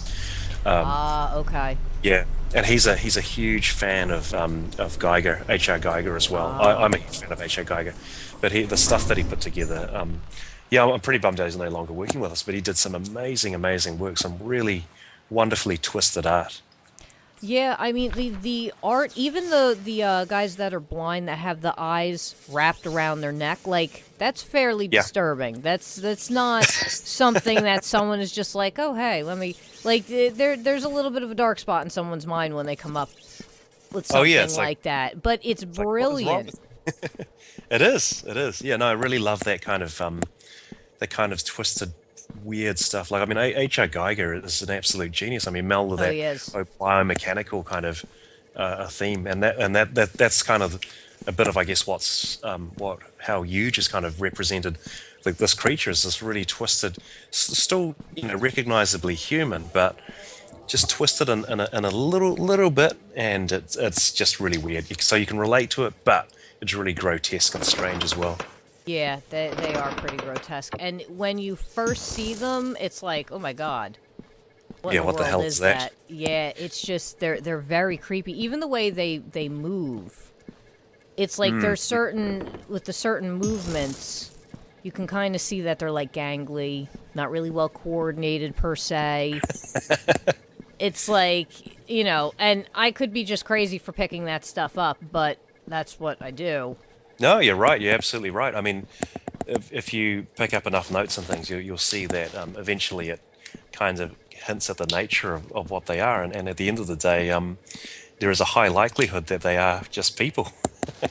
I can imagine. I mean, who knows what's going on in this place? It's creepy as is, and nothing, no Yeah, yeah. regulations, so there's got to be something funky going on. Yeah, exactly. And like with a lot of the Lovecraft's work as well, we've tried not to kind of outwardly state too many things. I mean, there are some things that we obviously have to, otherwise it makes no sense. But with a lot of it, we tried to have in mind that we hint at things and never try and be too exposed to me or have too much exposition with a lot of stuff and say ham-fistedly, oh, this is this and that's that. We kind of try to hint at things with notes and things like that. Nudge, nudge, wink, wink. Nudge, nudge, wink, wink. Yeah, which is probably what the to me the best horror is. Stuff that's never really right out in your face. That's you get the hint of it. You never quite see it directly in the light. You might hear it a little bit. That's the understated stuff. To me, is generally the stuff that gets under your skin is generally to me way more effective than something that's blatantly in your face. That's true. The suspense is what helps bring that terror. When it finally happens, you're like a pent-up ball of fear. Yeah.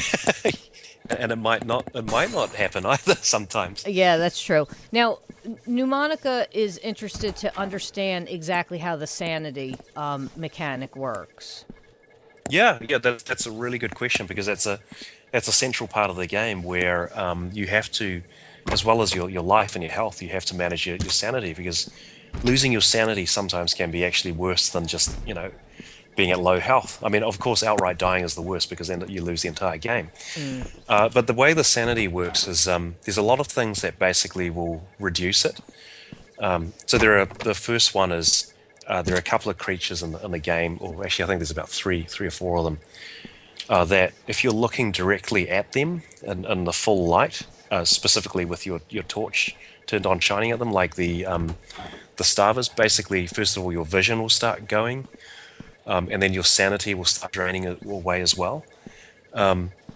So you kind of get that visual effect where everything kind of distorts. And we took a page out of Amnesia. That was one of my favorite parts of Amnesia is when you start going crazy. Your vision starts going nuts and all that. So we took a bit of a page out of there. So that part of it happens, but you've got an overall stat of sanity as well that degrades slower. So as you get more and more, or less and less sane, you'll start to get some hallucinations. So to begin with, it's pretty mild. So you see some what looks like camera glitching happen on the screen, some of that blue glitching and that sort of stuff. You'll start to hear some weird noises every now and again, either something falling down around next to you or someone shout or something like that. You'll also start to actual events will start be more likely to happen to you as well. So with those tentacles and things that you saw, that's one of many things that happen. He's coming for me, so let me see if I can get him to pop up here. Come on. Oh, who's that? My tentacle friend. Oh, okay. That's a slightly different mechanic. That's the mechanic of Ruckus where if you cause too much noise by running around and shooting and just making just too much noise in general, then gradually those tentacles come down. Goes. Yep, and the seal will pursue you. Oh So look at that! I'm at the end too. Oh, did he catch you? Oh no, you're kidding! You get an achievement if you just get away from him as well. Oh, dag nabbit! I had that. Oh bugger! Oh, that was close. So close. I had to turn around and be like, "Hey, look at that!" Well, it comes smashing into my face. You were so close. You were so close. Actually, if you had your gun, you could have shot him, which would have for like half a second just slowed him down. I and I managed to run away. I just had my wood-B mount. Oh, you only have your wood-B. There's something deeply wrong about this place. Let me see if I can lose some sanity while I Get run out through here. quickly. That way he could see some of the things that goes on too. Oh, you lose your sanity from looking at some of those creatures. So the junkies don't do it.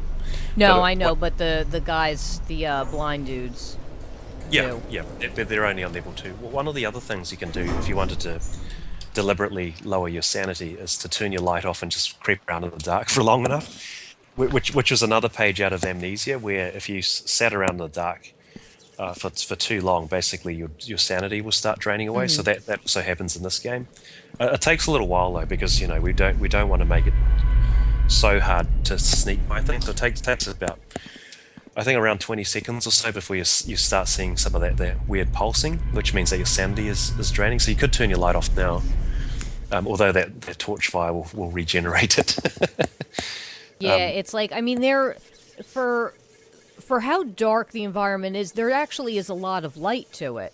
Like, in the sense of sparks and windows, and, like, there's obviously these torches that are lit. You know, it's actually a fairly bright environment in most places, especially when you get to the areas that are like the overhead neon lights. Yeah. It's, you know, but it's an interesting mechanic, because the dark places are dark. Yeah, and that was part of the design as well as Here's the glitches mnemonic. oh yep, I can see the stuff the, start to happen over there. Get my... Yeah. Actually, I'm just gonna quickly. That's so cool.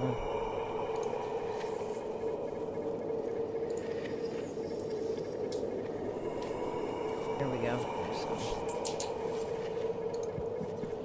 Come on. Oh, the crazy music. Oh yeah, that's another aspect of it as well. So the music sort of gets generally worse and worse as you get more and more insane as well. And then there's basically 5 tiers of insanity, so just things get way worse for you. The other thing I forgot is the worse your sanity, the more creatures will start coming out to look for you as well, at a more frequent rate. So it just generally gets really quite bad for you once you lose your san. Probably the creature I have the most problem dealing with is those freakish little red eyeballs. Oh yeah. Oh, those guys, yeah. So what how they work is spoilers, but how they work is you got to turn the light off so you can hit them. oh but yeah, exactly. yeah, exactly. they're a little freakish though. Oh, here's the baby crying. Yeah, they basically when you turn your light off, or if you have your torch turned on and you're looking at them and the lightning flashes, then you'll see them for the briefest moment as well. They have a wild texture on them too. They look almost like a segmented, almost like worm skin, I want to say. At least from what I can tell from, Yeah. You know, it's just very segmented and it reminds me of a worm. Yeah, it's very very insectile, I guess. That one was a model that we got, so it was a pre-made one, but we basically re-skinned it. But it fit quite well, I think, with the rest of the stuff. So it's kind of, you know, weird, still with a bit of human element to it. But you don't generally see it until it's killing you as well. Yeah, that's for true. You'll be trying to swing at something and you're like, what are these red balls on my screen? It's like, what's with the lens flare? Then next thing you know, you're dead and it's standing over you and it's like, oh, that's cute. Yeah. My They're pretty screen dumb is though. all They're screwed up. pretty dumb. It's easy to run away from them, but if you get stuck with them, that's when you get into trouble. And it's easy to not realize they're there sometimes as well, even with the sound that they make. Yeah. Oh, my dude is not having a good time now. Oh, if you got the wobbly vision. Oh yeah, I got the warp, like I dropped some LSD and I'm having a bad trip vision. Like everything is moving and vibrating, and that's a really cool effect. And the guy, your guy starts muttering to himself as well. Yeah, I just heard him say something to himself too. Yeah, so he starts muttering. So you're pretty low. You're not at the lowest yet, but you're pretty low. I imagine it would go well. Yet I guess it would disappear, or would it turn a certain color? Because I know it's usually red for full. Must still be down here. Yeah, I think it. Basically goes to a sort of a purpley filter once you get to the most, Gotcha. the worst, the lowest tier of sanity, and at that point, you basically can't run anymore as well. And then sometimes when you're fighting, you'll basically drop your weapon as well, so you start fumbling it. Yeah. Oh, what is this area? This is a newer area. I haven't seen this yet. Oh, my dude's so screwed up. Gives it a whole new meaning playing this game when you're this messed up. Yeah. Whee! Yeah. Oh my god. I'm gonna Why fall take down the drugs? stairs. I can't imagine playing this on a VR. It's pretty fun. It's pretty fun. I mean, we did a one-off build a little while back for PAX, and just being able to look around you and turn your head is just amazing. I really gotta. I want the big The boy. V, Yeah. the V, yeah. I want The to only run around like and jump and dance like a crazy person. Yeah, I have high standards and goals in life. yeah. It's pretty good. I tell you, the only thing. So I've got a Vive now. One got sent to me. The only bad thing is it's a real pain in the ass to set up. Like you need a big area. And then for me, for whatever reason, I don't get I don't spend heaps of time trying, but I think I spent a couple of hours trying to get it going. For whatever reason, it just wouldn't work.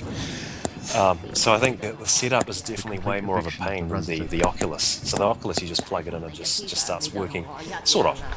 But the Vive is a little bit more complicated to get going. So that's the only drawback. Sorry, dude. I have to hit you. Run away. Sorry, Dad. Yes. Oh, dear, you're abusing my dad again. I am abusing your father. I'm sorry. He wouldn't let me out from behind the bar. I had to smack him upside the head with a piece of wood. Well, that makes up for the first 20 years of my life then. Oh, okay. That's terrible. So see, this is a glimpse into my psyche Well, I about mean, how screwed up my childhood is. So, so the Kowloon Wall City is a metaphor for my your for my childhood. That's Exactly. That's pretty terrible. Yeah, chased around by junkies. Yeah, it's probably another part of it. Chased around by junkies, followed by your crazy dad who just smiles and nods at you. Exactly. And, just like you stay alive. Exactly. Yeah. So this is my life in a nutshell. This is a Joe Chang simulator right now. Oh my god. Live the life of Joe.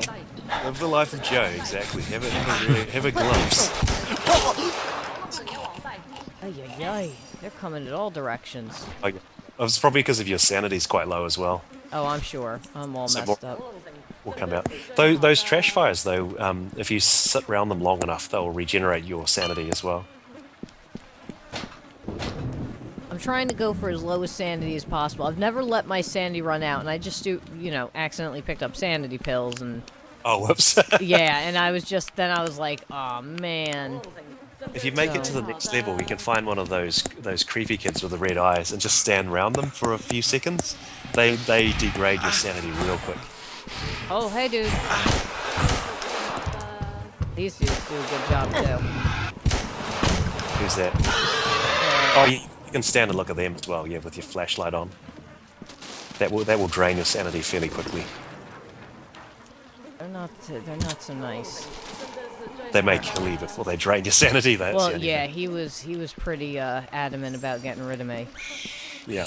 What? Oh god, no. Oh no, not these. Oh, and you, and oh my god, spiders and blind guys, and I'm lost.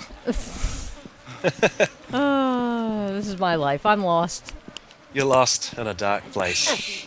Getting bit by spiders, and what? Oh, these noises. I think those trash fires are regenerating your sanity as well. All right, yeah, I think they are. Let's hang out in the dark here with your dad. Your dad just came up. Hey, Yeah. homie. There you go. Look, we're just gonna watch him like Just headbang hang out. in the dark. Yeah. He one of the changes we made to him recently as well is we got a Cantonese guy to basically do a bit of voice acting for us. So he actually speaks Cantonese now, which is the main, I guess, dialect in Hong Kong. Okay. Oh man. Although my dad doesn't speak Cantonese, but that's a technicality. We won't get attacked. Yeah, I figured he was probably speaking the proper language or a proper version of the language. Yeah. I just wasn't sure, and I didn't know if you spoke it or, Not Cantonese. I do know a bit of Mandarin. Pretty poorly, but pretty poor. But yeah, that's Cantonese. So that was most of it. Although some of the, I bet you the guy snuck in some bloody Mandarin as well. Oh, look, my things are going crazy. I can't keep my gun straight now. Oh, really? Is it dropping down? I'm standing still and it's rotating in a circle right now.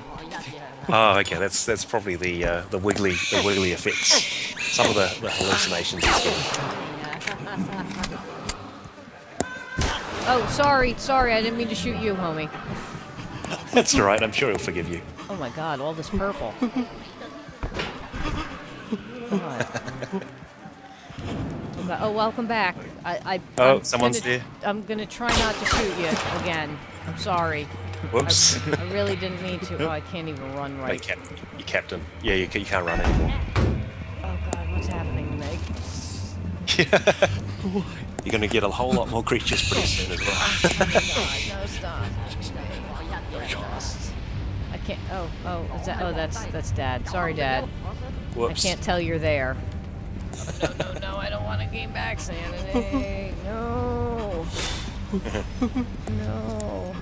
If you turn on your torch now, it doesn't regenerate. It just stops it from going any lower. So you could theoretically do that. I want to go insane. Crazy vision. Yeah, real crazy vision. Yeah. Let me get this health box. Alright, let me hide in the corner. Yeah. While he bows at me.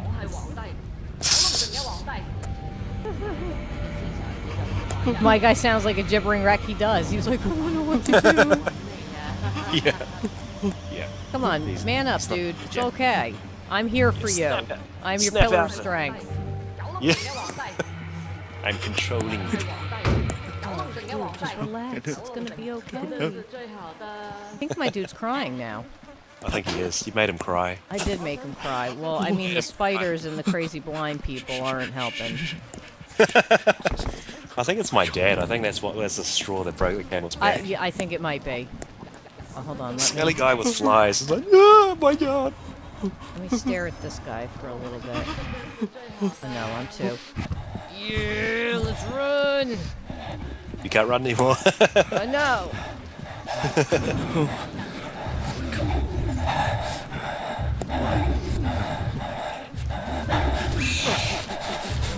Oh no! Oh no! No!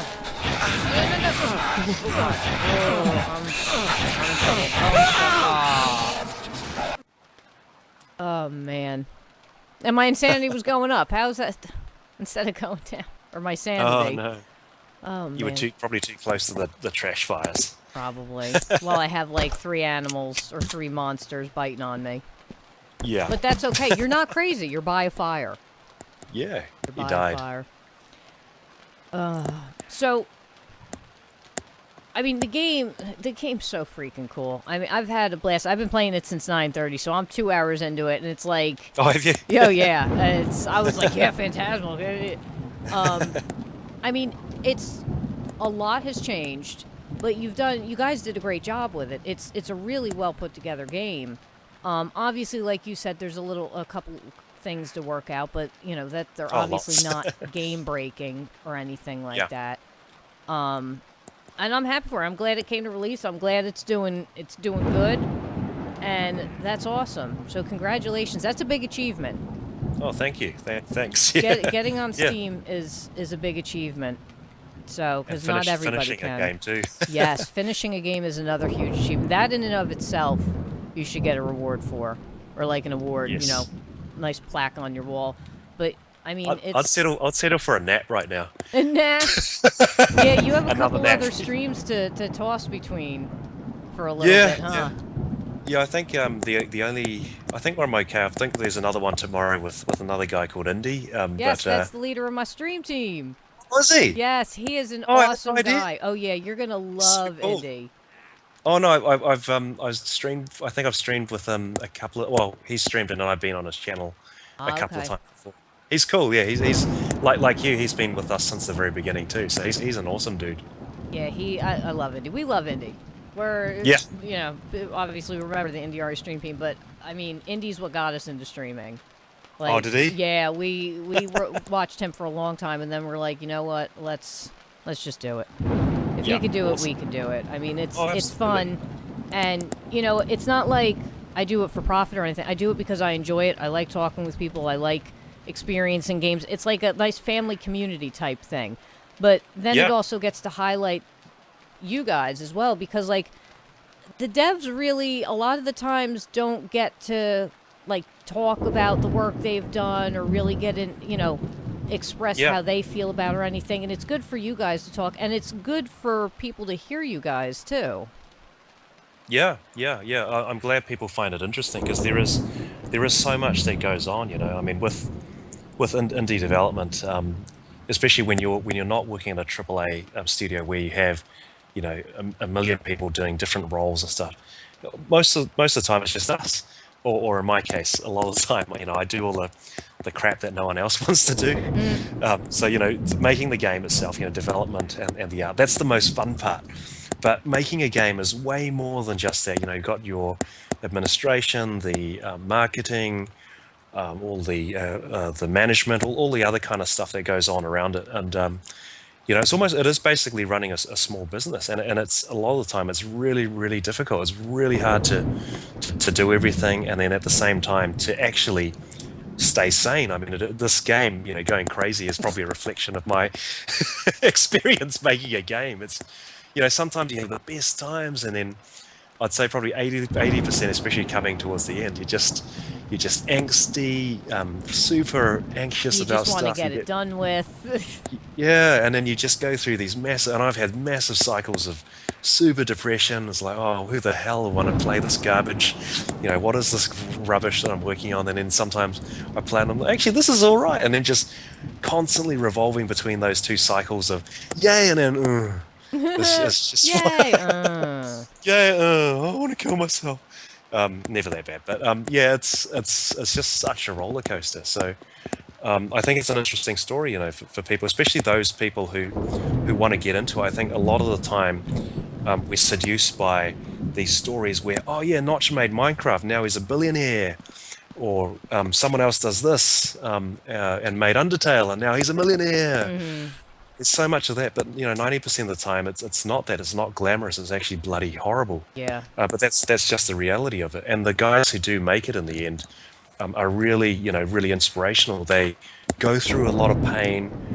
They go through a lot of hardship.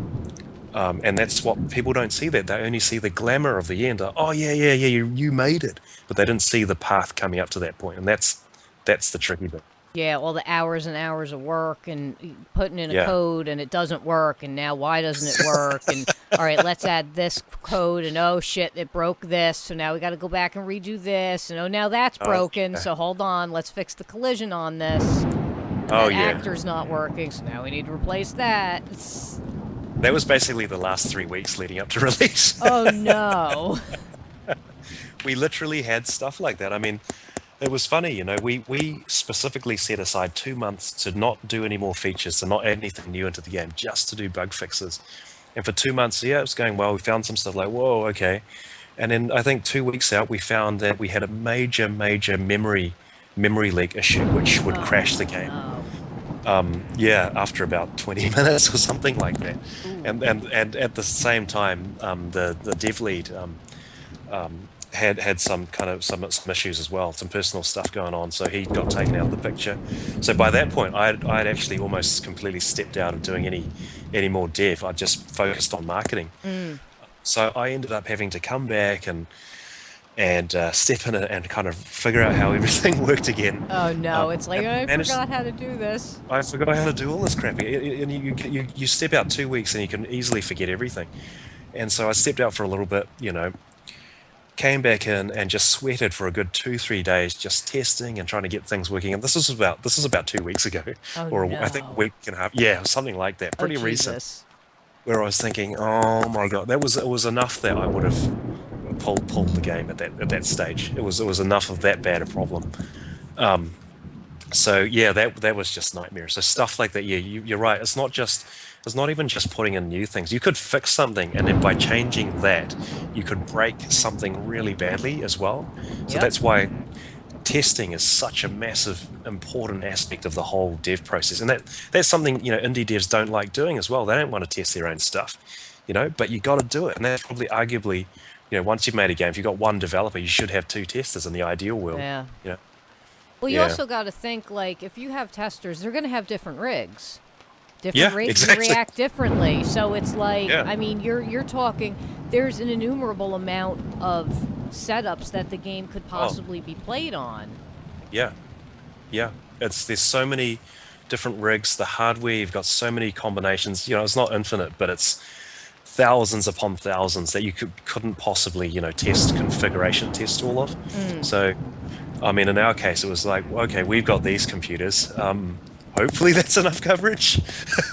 Like, here's a Commodore 64, that'll work. That'll run it just Exactly. fine. Exactly, and it was and early access was a way to trial that out. So we took the minimum specs of another game that was somewhat similar. Said, well, I think this is reasonable, and hopefully, if users can't play it, then we'll just gradually fine tune the specs at that time. So yeah, it was that side of it's been quite tricky as well. Yeah, I mean, my hat's off to all developers. I mean, you guys do a job that, you're right, people glamorize it, but in the truth, it's not so glamorous. Not at all, and it's very much like how you've described being a streamer as well. I mean, you don't do it for the money; you're doing it for the passion, and hopefully over time, that will lead to money. And I'm personally a big believer in, if you're really passionate about something, you put everything into it. Then over time, you will make money, right? Right. Unless, Well, hey, karma comes back. You do good things and send out good vibes, and usually they'll come back for you. Absolutely. If you're sincere about it, and you're really truly passionate about it, then I'm a big believer. And a lot of entrepreneurs come from that frame of mind. And so in my case, it's exactly the same. I don't do this for the money, because I'm poorer now from an income perspective than I've been since I was a graduate from engineering. And I don't remember if I told you this last time, but I come from corporate IT, so I had a really high paying. Oh, I did the corporate route for 10 years. You were a support person, I think I recall, right? Yeah, I did marketing and support and stuff like that, and did managerial. So you know exactly what I'm talking Oh, about. I know. I am there with you 100%. Did you get to the point as well? So I got to the point one day where, I was doing really well, and then I was on, going driving to work or something, and I just couldn't shake this feeling of, what is the point of this? I just feel like Monday morning, 8 o'clock, I'm waiting in traffic. I just want to blow my brains out. I just absolutely hate this. But what is wrong? What is wrong? What was wrong with me? I'm doing really well. That's when I knew I needed a change, because like, I would, like, Friday leaving work or whatever day I had off. I worked 10-hour shifts and had 3 days off, but my travel time was an hour and 15 minutes one way. Oh, So, Jesus. So 3 hours of travel. Yeah, so I had Wednesday, Thursday, Friday off. But like, Monday I'd get home and I'd already dread having to wake up Saturday morning and go to work. Like, it was that bad, and I was like, I can't keep doing this. It's like, so I know that, like, that bile in your mouth, just, I hate this job thing. That's true. That's that feeling when you get to, in my case, I mean, I don't work weekends most of the time, but getting to Sunday, and then you're looking at the clock and it's like 3 p.m. You're like, oh man, I wish time would not go this fast. 6, and all you think about is, I got to go to work tomorrow, and I got to do this. It's like all consuming. That's not a healthy state of mind. That's crazy, man. Yeah, it's just so unhealthy. And so that's part of it. I mean, I'd rather do something where I'm not earning much money, but can keep a roof over my head. That's not the state where I am yet. Well, but you're on the way there. I mean, you're working towards it, and it has to be worked on. That people don't just hand you the stuff. No, not at all. But that's the tricky thing with this industry as well. I'm not sure. I guess with the streaming and the YouTubing is a little bit different, but in terms of making a game, I mean, it's such a hit-driven industry, So you've got those guys who make the Undertales and the Minecraft and stuff, and they get really rich really, really quickly. But for the vast majority of people, it's like a bell curve. Most of them are sitting on the bottom, not really earning much, if anything at all. There's very little middle ground, I think, from what I understand. But I mean, in saying that, I guess you can find that middle ground. And one thing that I've been very fortunate that I talked to in the beginning about the New Zealand indie game community is that they're really supportive, and even the Aussies are really good mates with us as well. So, have you ever come across a game called Hand of Fate? I play the Heard heck of it? out of that game. Oh, did you? I kickstarted that game. Did you? Oh yeah, I saw that. I was like, this game's amazing. I need to kickstart this now. And I've played such quite a a cool bit of game. it. They did a great job. It's a completely unconventional way to play a card game, and it was very well thought out. And It's it like Magic it just crossed. plays well. They did a good job. It was a fantastic job, yeah. And the guys who made it, so there's a guy called Morgan Jaffa who's one of the founders of Defiant Developers. So he's a mate of mine, but he actually helped me towards the last 6 months. Had about 2 or 3 sessions with me, just kind of mentoring me through what we needed to do for marketing. Things like, got to do A/B testing for your videos and your capsule images, because that's the first thing someone sees when they come into the store. So, you got to make sure that stuff is as good as it can be, and not good just to you think it's good, but you got to test this out. You got to put it out onto Facebook ads or Twitter ads, and so it was something that when he told me about, I was like, oh yeah, that's pretty cool, and I kind of left it because I was so busy with the technical stuff, and towards the end, I actually went and did it, and I realized, holy shit, why wasn't I not doing this right from the very beginning? Yeah, You know? it's tough to pick up when you're getting close to the end, or in the final stretches. It's more like a catch-up game at that point. I mean, you have more to show of the game itself and the product and things like that, so you have more to work with, but you're on a shortened period of time to really get the word out and get it to grow and everything like that. Yeah, exactly. And in this case, it's as well as the promotional aspect of it, like with an A/B test, for example. Are you familiar with an A/B test? Real quick, Blue Dragon has a question. Okay, yeah, sure. She says, will there be multiplayer if there's a demand for it? Be like a Left 4 Dead 2 campaign style stuff or something like that? Has that ever been discussed? Like any, co-op or anything like that? Or we just want to keep it as the single player experience? The answer is no. I think in future, potentially we could do another one, but I mean, multiplayer in itself. I mean, I started kind of dabbling around with how that all works, and it is a completely new grounds thing. There's a lot of consideration. I mean, Unity is really good, so they're coming up with their own native networking capability called UNet, which is really good, and it abstracts a lot of the stuff that we don't have to worry about anymore.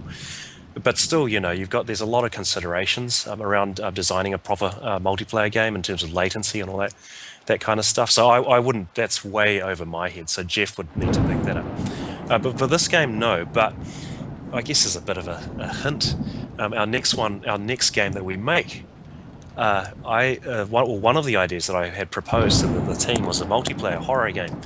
So this one might not, but the next one that you see in a few months probably will be.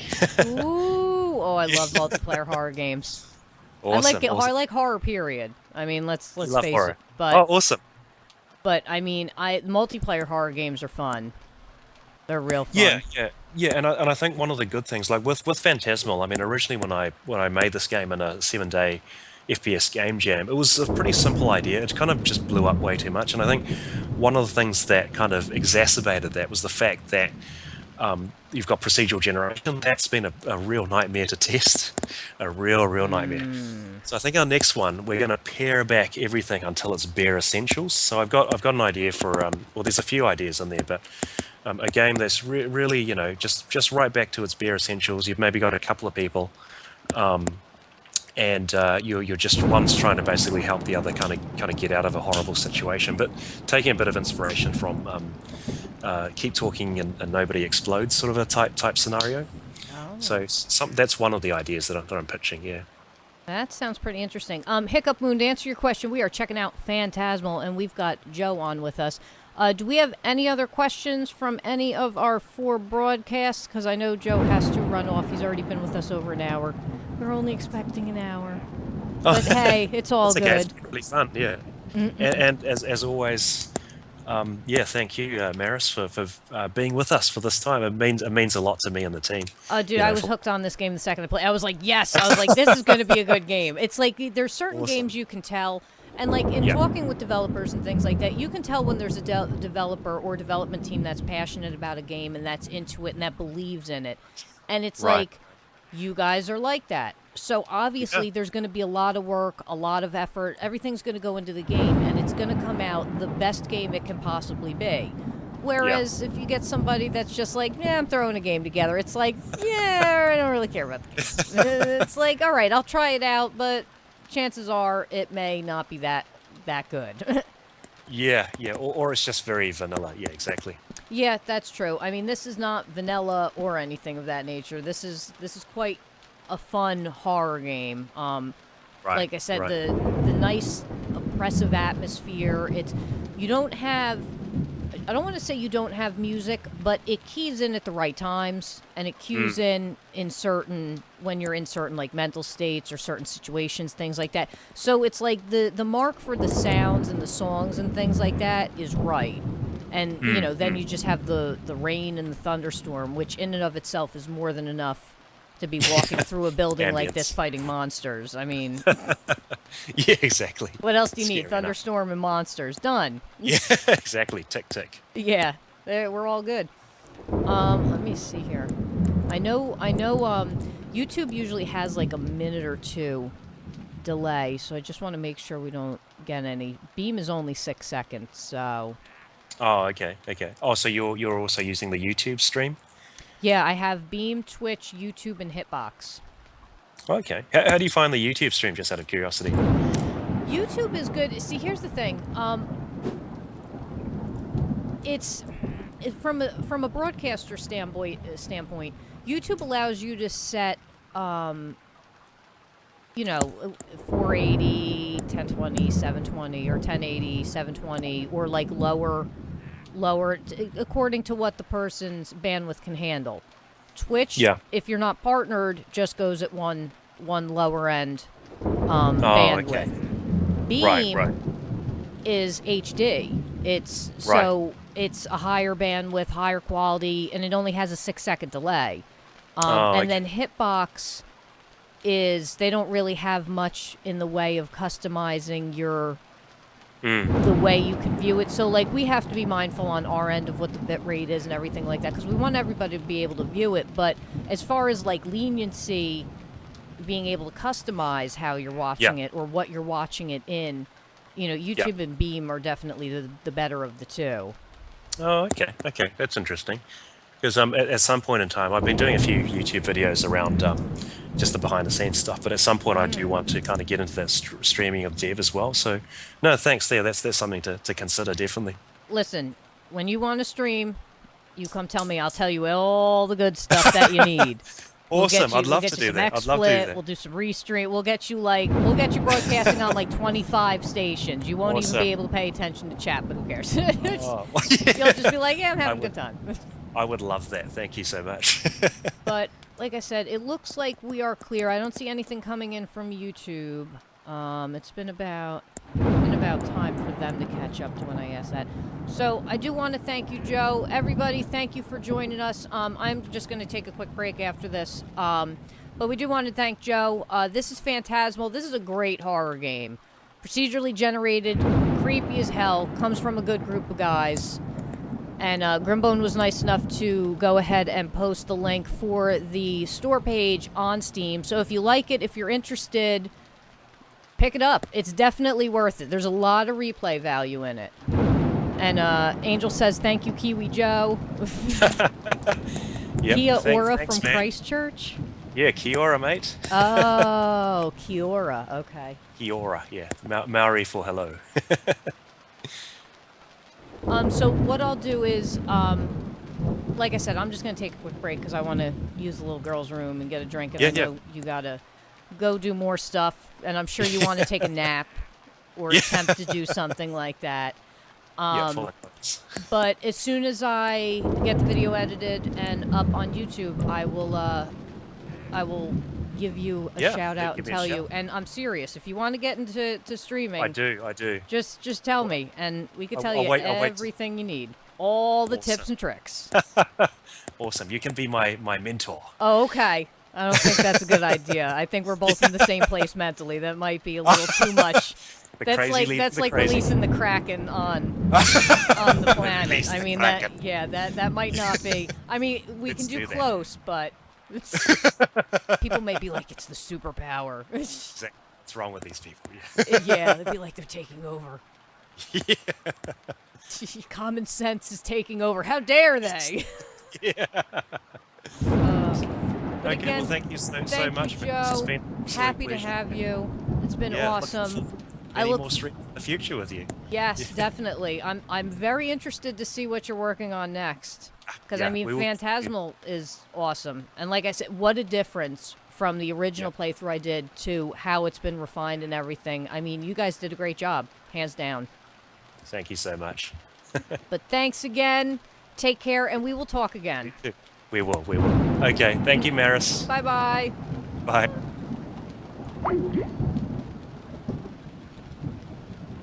All right, so that was Joe. Fellow Kiwi, let me boop over here.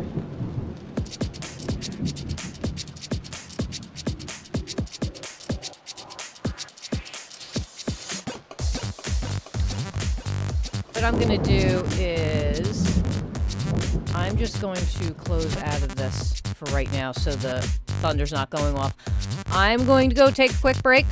I'm gonna grab a drink and a snack and use the little girls' room. And then I'll be back and we'll play some more Phantasmal. Ooh, yeah. So grab a drink, grab a snack, and we will meet back here. And we will have some more spooky, ooky fun. Don't go anywhere. Maybe not in that order. Well, no, maybe not in that order. But I don't know. We'll figure out the order while it's going on. But I'll be back.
Yeah, I didn't sort that list. I'm gonna drink toilet water, although, back when Mr. Patchwork was a little derp, sometimes you'd hear like loud slurpings, and his whole head would be in the toilet, and you're like, what are you doing? Oh. I just, right, Patchwork? Right? Meatball? What? He's a wreck.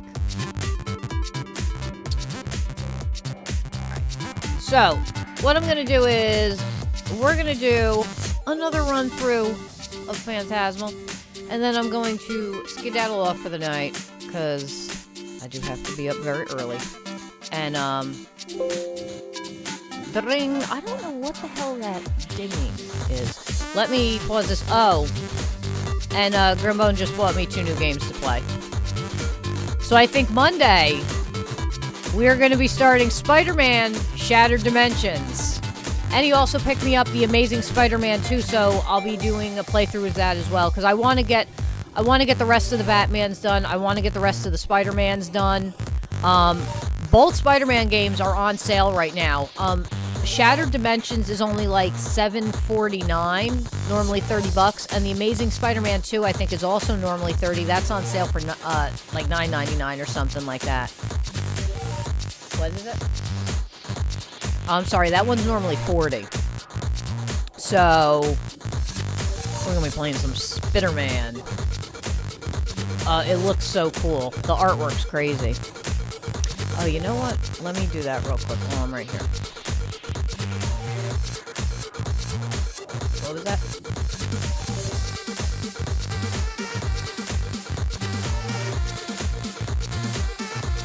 And, oh yes, this game, Angel. This is a beautiful game. This looks really cool. We'll have to see if maybe we can get a press key or something like that to review it or something. But they have a bunch of games that are set like this. Beautiful artwork. I forgot what I was going to say. Thank you, Dark. Alright, let me pause this download. Pause. Wait, no, I didn't want to close out of Steam. Alright, let's get back into it.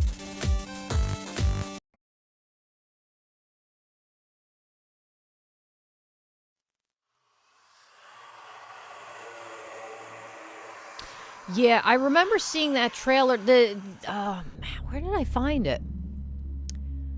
I think I just saw like a screenshot or like a GIF or something just scrolling through Twitter, and I was like, what the hell is this? Like someone had posted it. And so I looked it up and was like, wow, that's some beautiful artwork. All right. Dun, dun.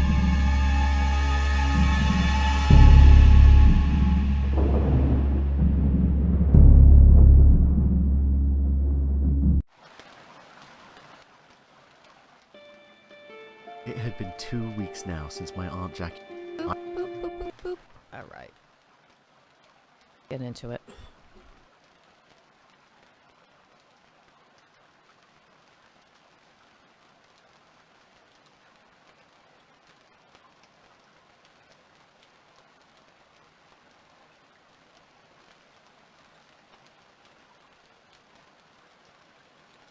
Loading.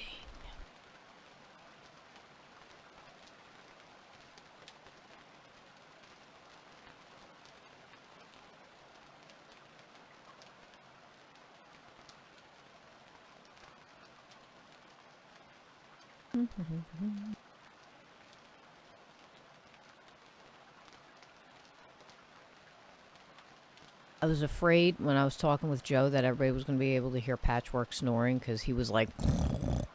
I was waiting for him to start barking and howling in his sleep, which he does. He runs in his sleep. While I'm trying to sleep, he's running. He also likes to kick people out of the bed. Because he's a great dog like that. I might have locked up my game. But we will correct that.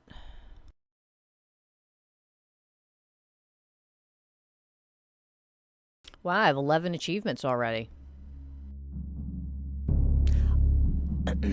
I like Venom and Carnage. That's like, Spider-Man's cool. Wolverine's my man. Okay? Love Wolverine. But, like, Spider-Man's cool. Venom and Carnage are like, a little bit higher up on the cool scale. Like, Spider-Man's okay. But, like, seriously. Venom and Carnage are badasses. Sweet, I still have all my stuff. Ah, that's great. So I'll have all my upgrades. Yeah. $1 off being able to buy another upgrade.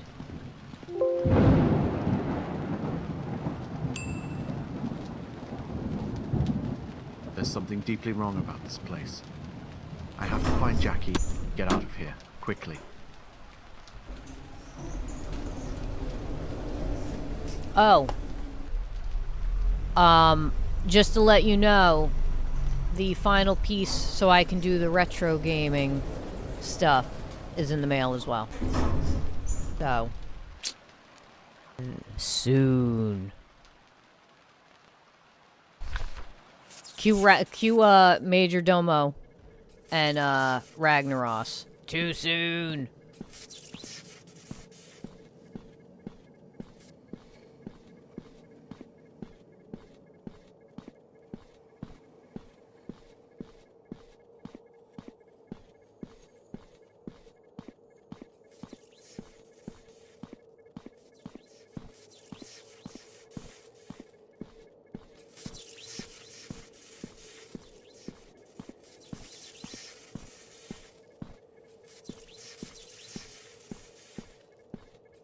It was a little too clear for my liking.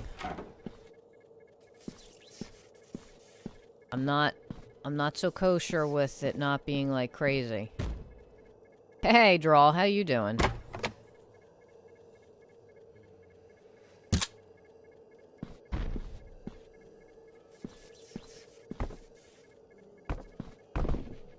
Oh, is that me walking into shit? Yeah, it is.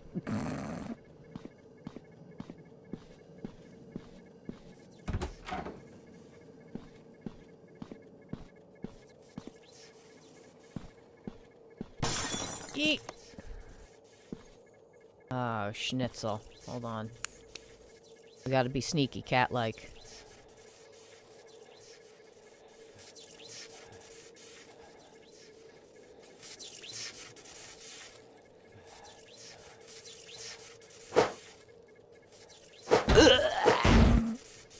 Bleh.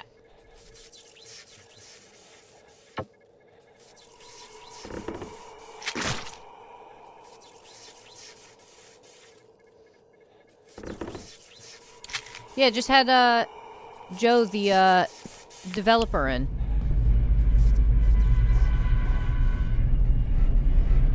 Doing a second look at the game. I remember when this was like alpha release. I did a first look at it, and we had our first chat with Joe. This game has come a long way. Like, I mean, I had fun playing it, but there were some things that it was tough to play. They've gotten all that out. It's all smoothed out. It runs great. It's freaky.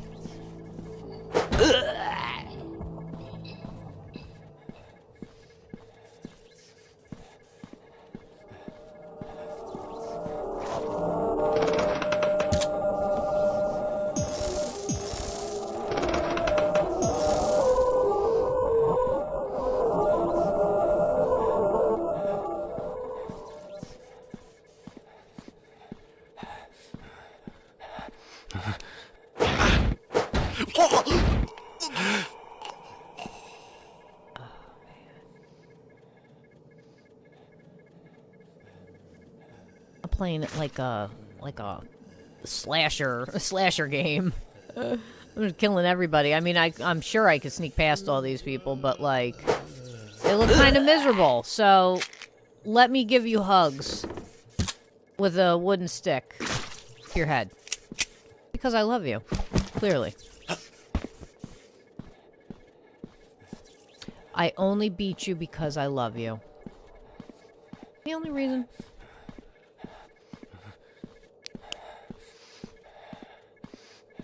My dude is frightened.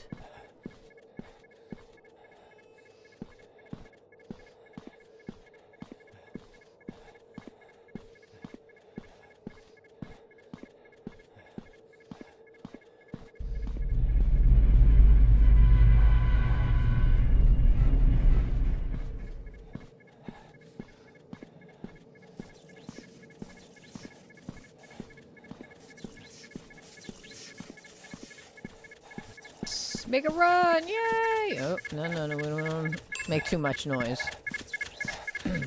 Most of the people on this level should have been evicted already. Yet, I can still hear footsteps. Oh, this is the, Other voices. Joe's dad Some level. of the worst addicts must Let's still call him be Mr. down Chang.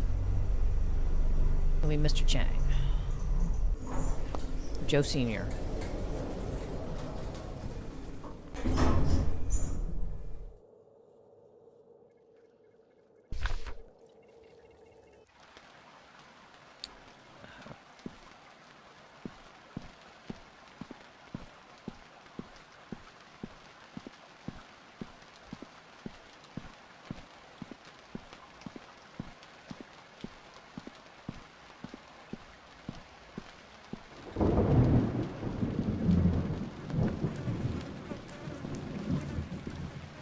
What is that?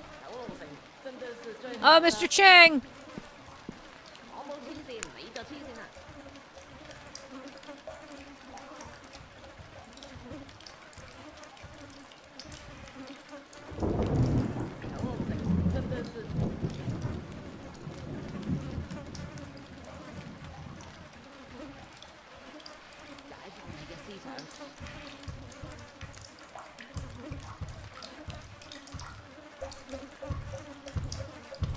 Hi, Mr. Chang. Oh, you...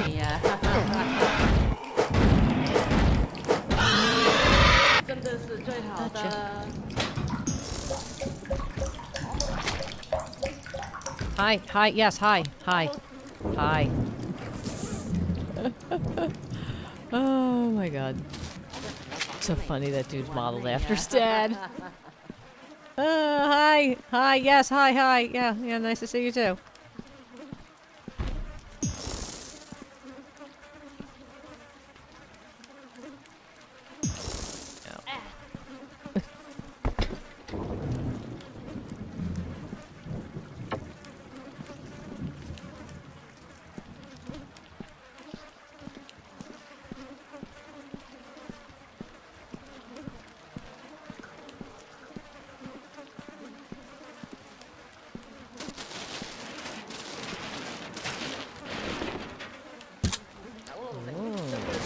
Yes, hi. At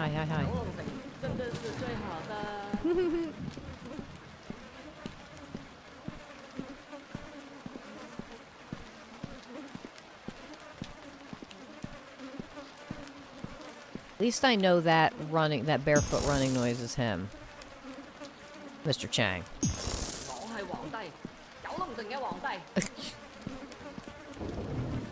Ooh. Hold on, we need to... grab that metal pipe. That metal pipe is a badass weapon.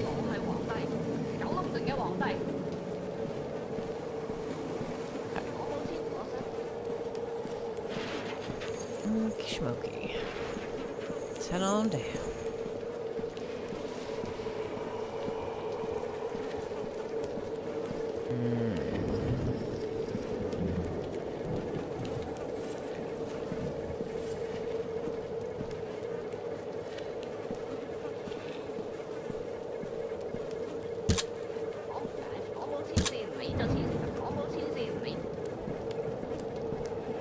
Yes, hi, yes, hi. Ni hao. Please do not put anything into the toilet. What the f- Where did that leg come from? He's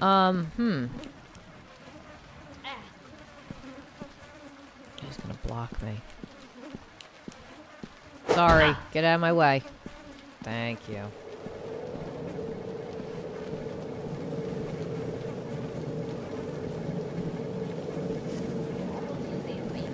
Oh, it's dark in here.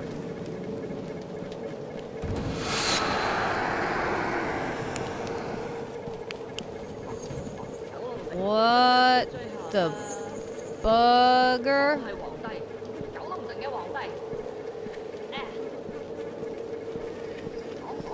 I'm not losing my mind that there was like a weird like clouding effect when I opened that.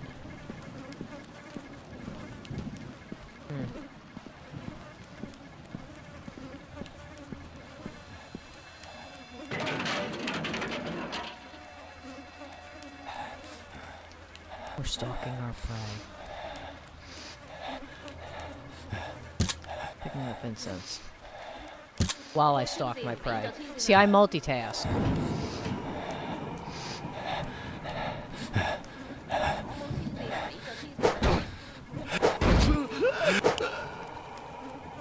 Oink. Okay.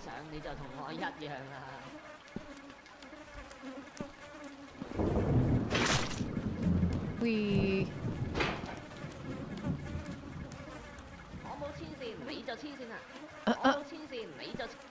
What? Where did you run off to, Mr. Chang?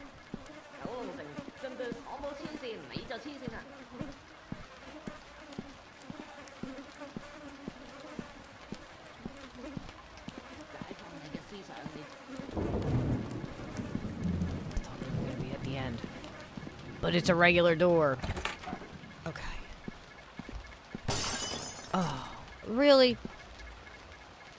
Never fails. I walk in. Oh, come on. Oh, there's the end. Want stuff to loot. Alright.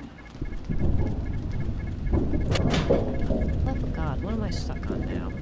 Alright, thank you. No, no, no, no. Alright, well, whatever. I really need to fit myself more aerodynamically into places. They were warped, almost beyond recognition. They seem more animal than human now. All of them have a violent reaction to light. And are hyper-aggressive. This is the level with their that foresight means I can elude them. As little... long as I don't cause an emotion. That little black... red glowing-eyed... just... hellion. Hate that freaking thing. At least my sanity's going back up.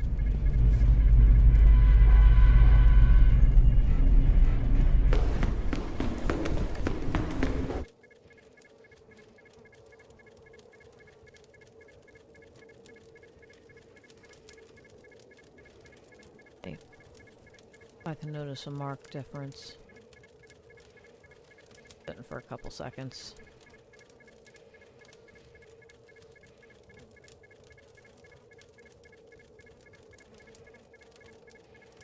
Yeah.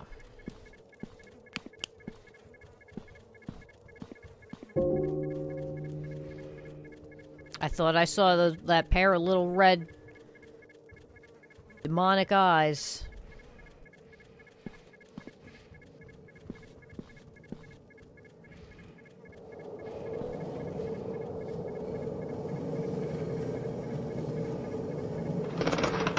You have to be so loud.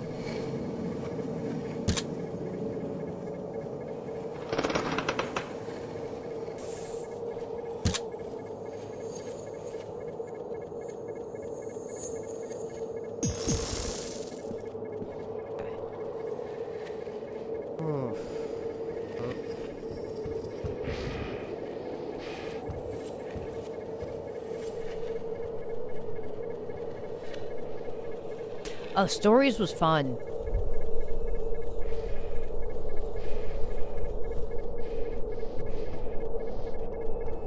I like that it had so many different endings and you could combine and unlock different things to create all these multiple story arcs and stuff. Like, that was really cool. And it's like just a fun, you know, isometric, top-down, you know, hack and slash style game, but it's cool with the upgrade system and everything. They did a good job. Oh, this is where I came in. What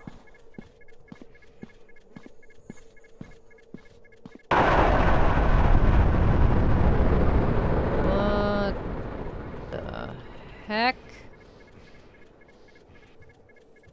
Moon hunters? Check it out.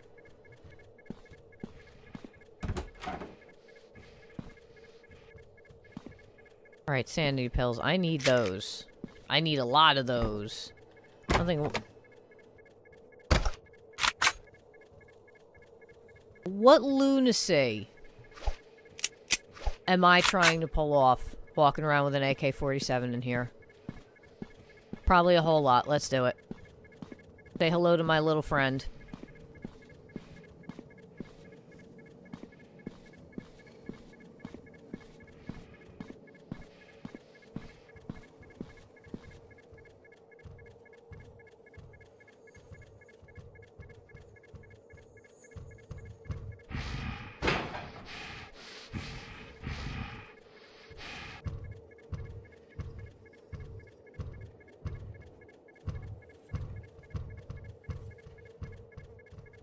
No, he's not coming in yet. When you see the tentacles start wrapping around the star that's above my head, then he's coming in. I think an AK-47 counts as commotion too, but you know what?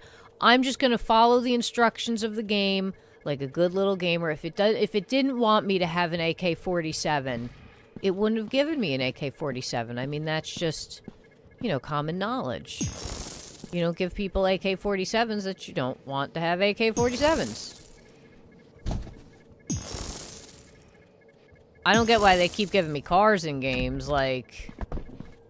You would think they learned their lesson, but I guess not. I mean, it happens.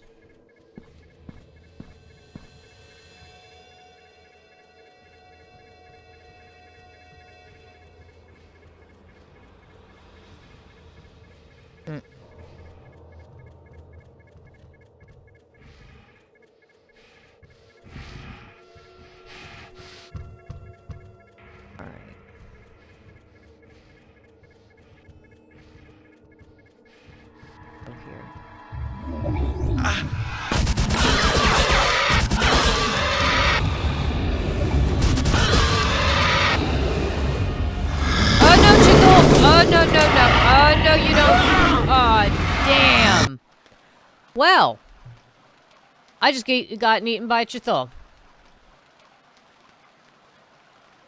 Again. Yeah, that wasn't an incoming. That was just a full-on, like, in-your-face smash. Yeah, well, I mean, but the game wanted me to have the AK-47. Clearly wanted me to have it. So, I mean... let's see here. Improve sneak. I mean, I think I did a pretty good job, according to the rules set forth by the game.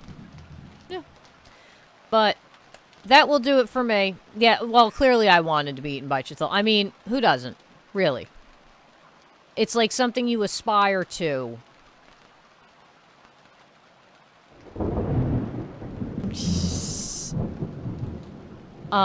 So I'm going to head on out. Thank you for joining me.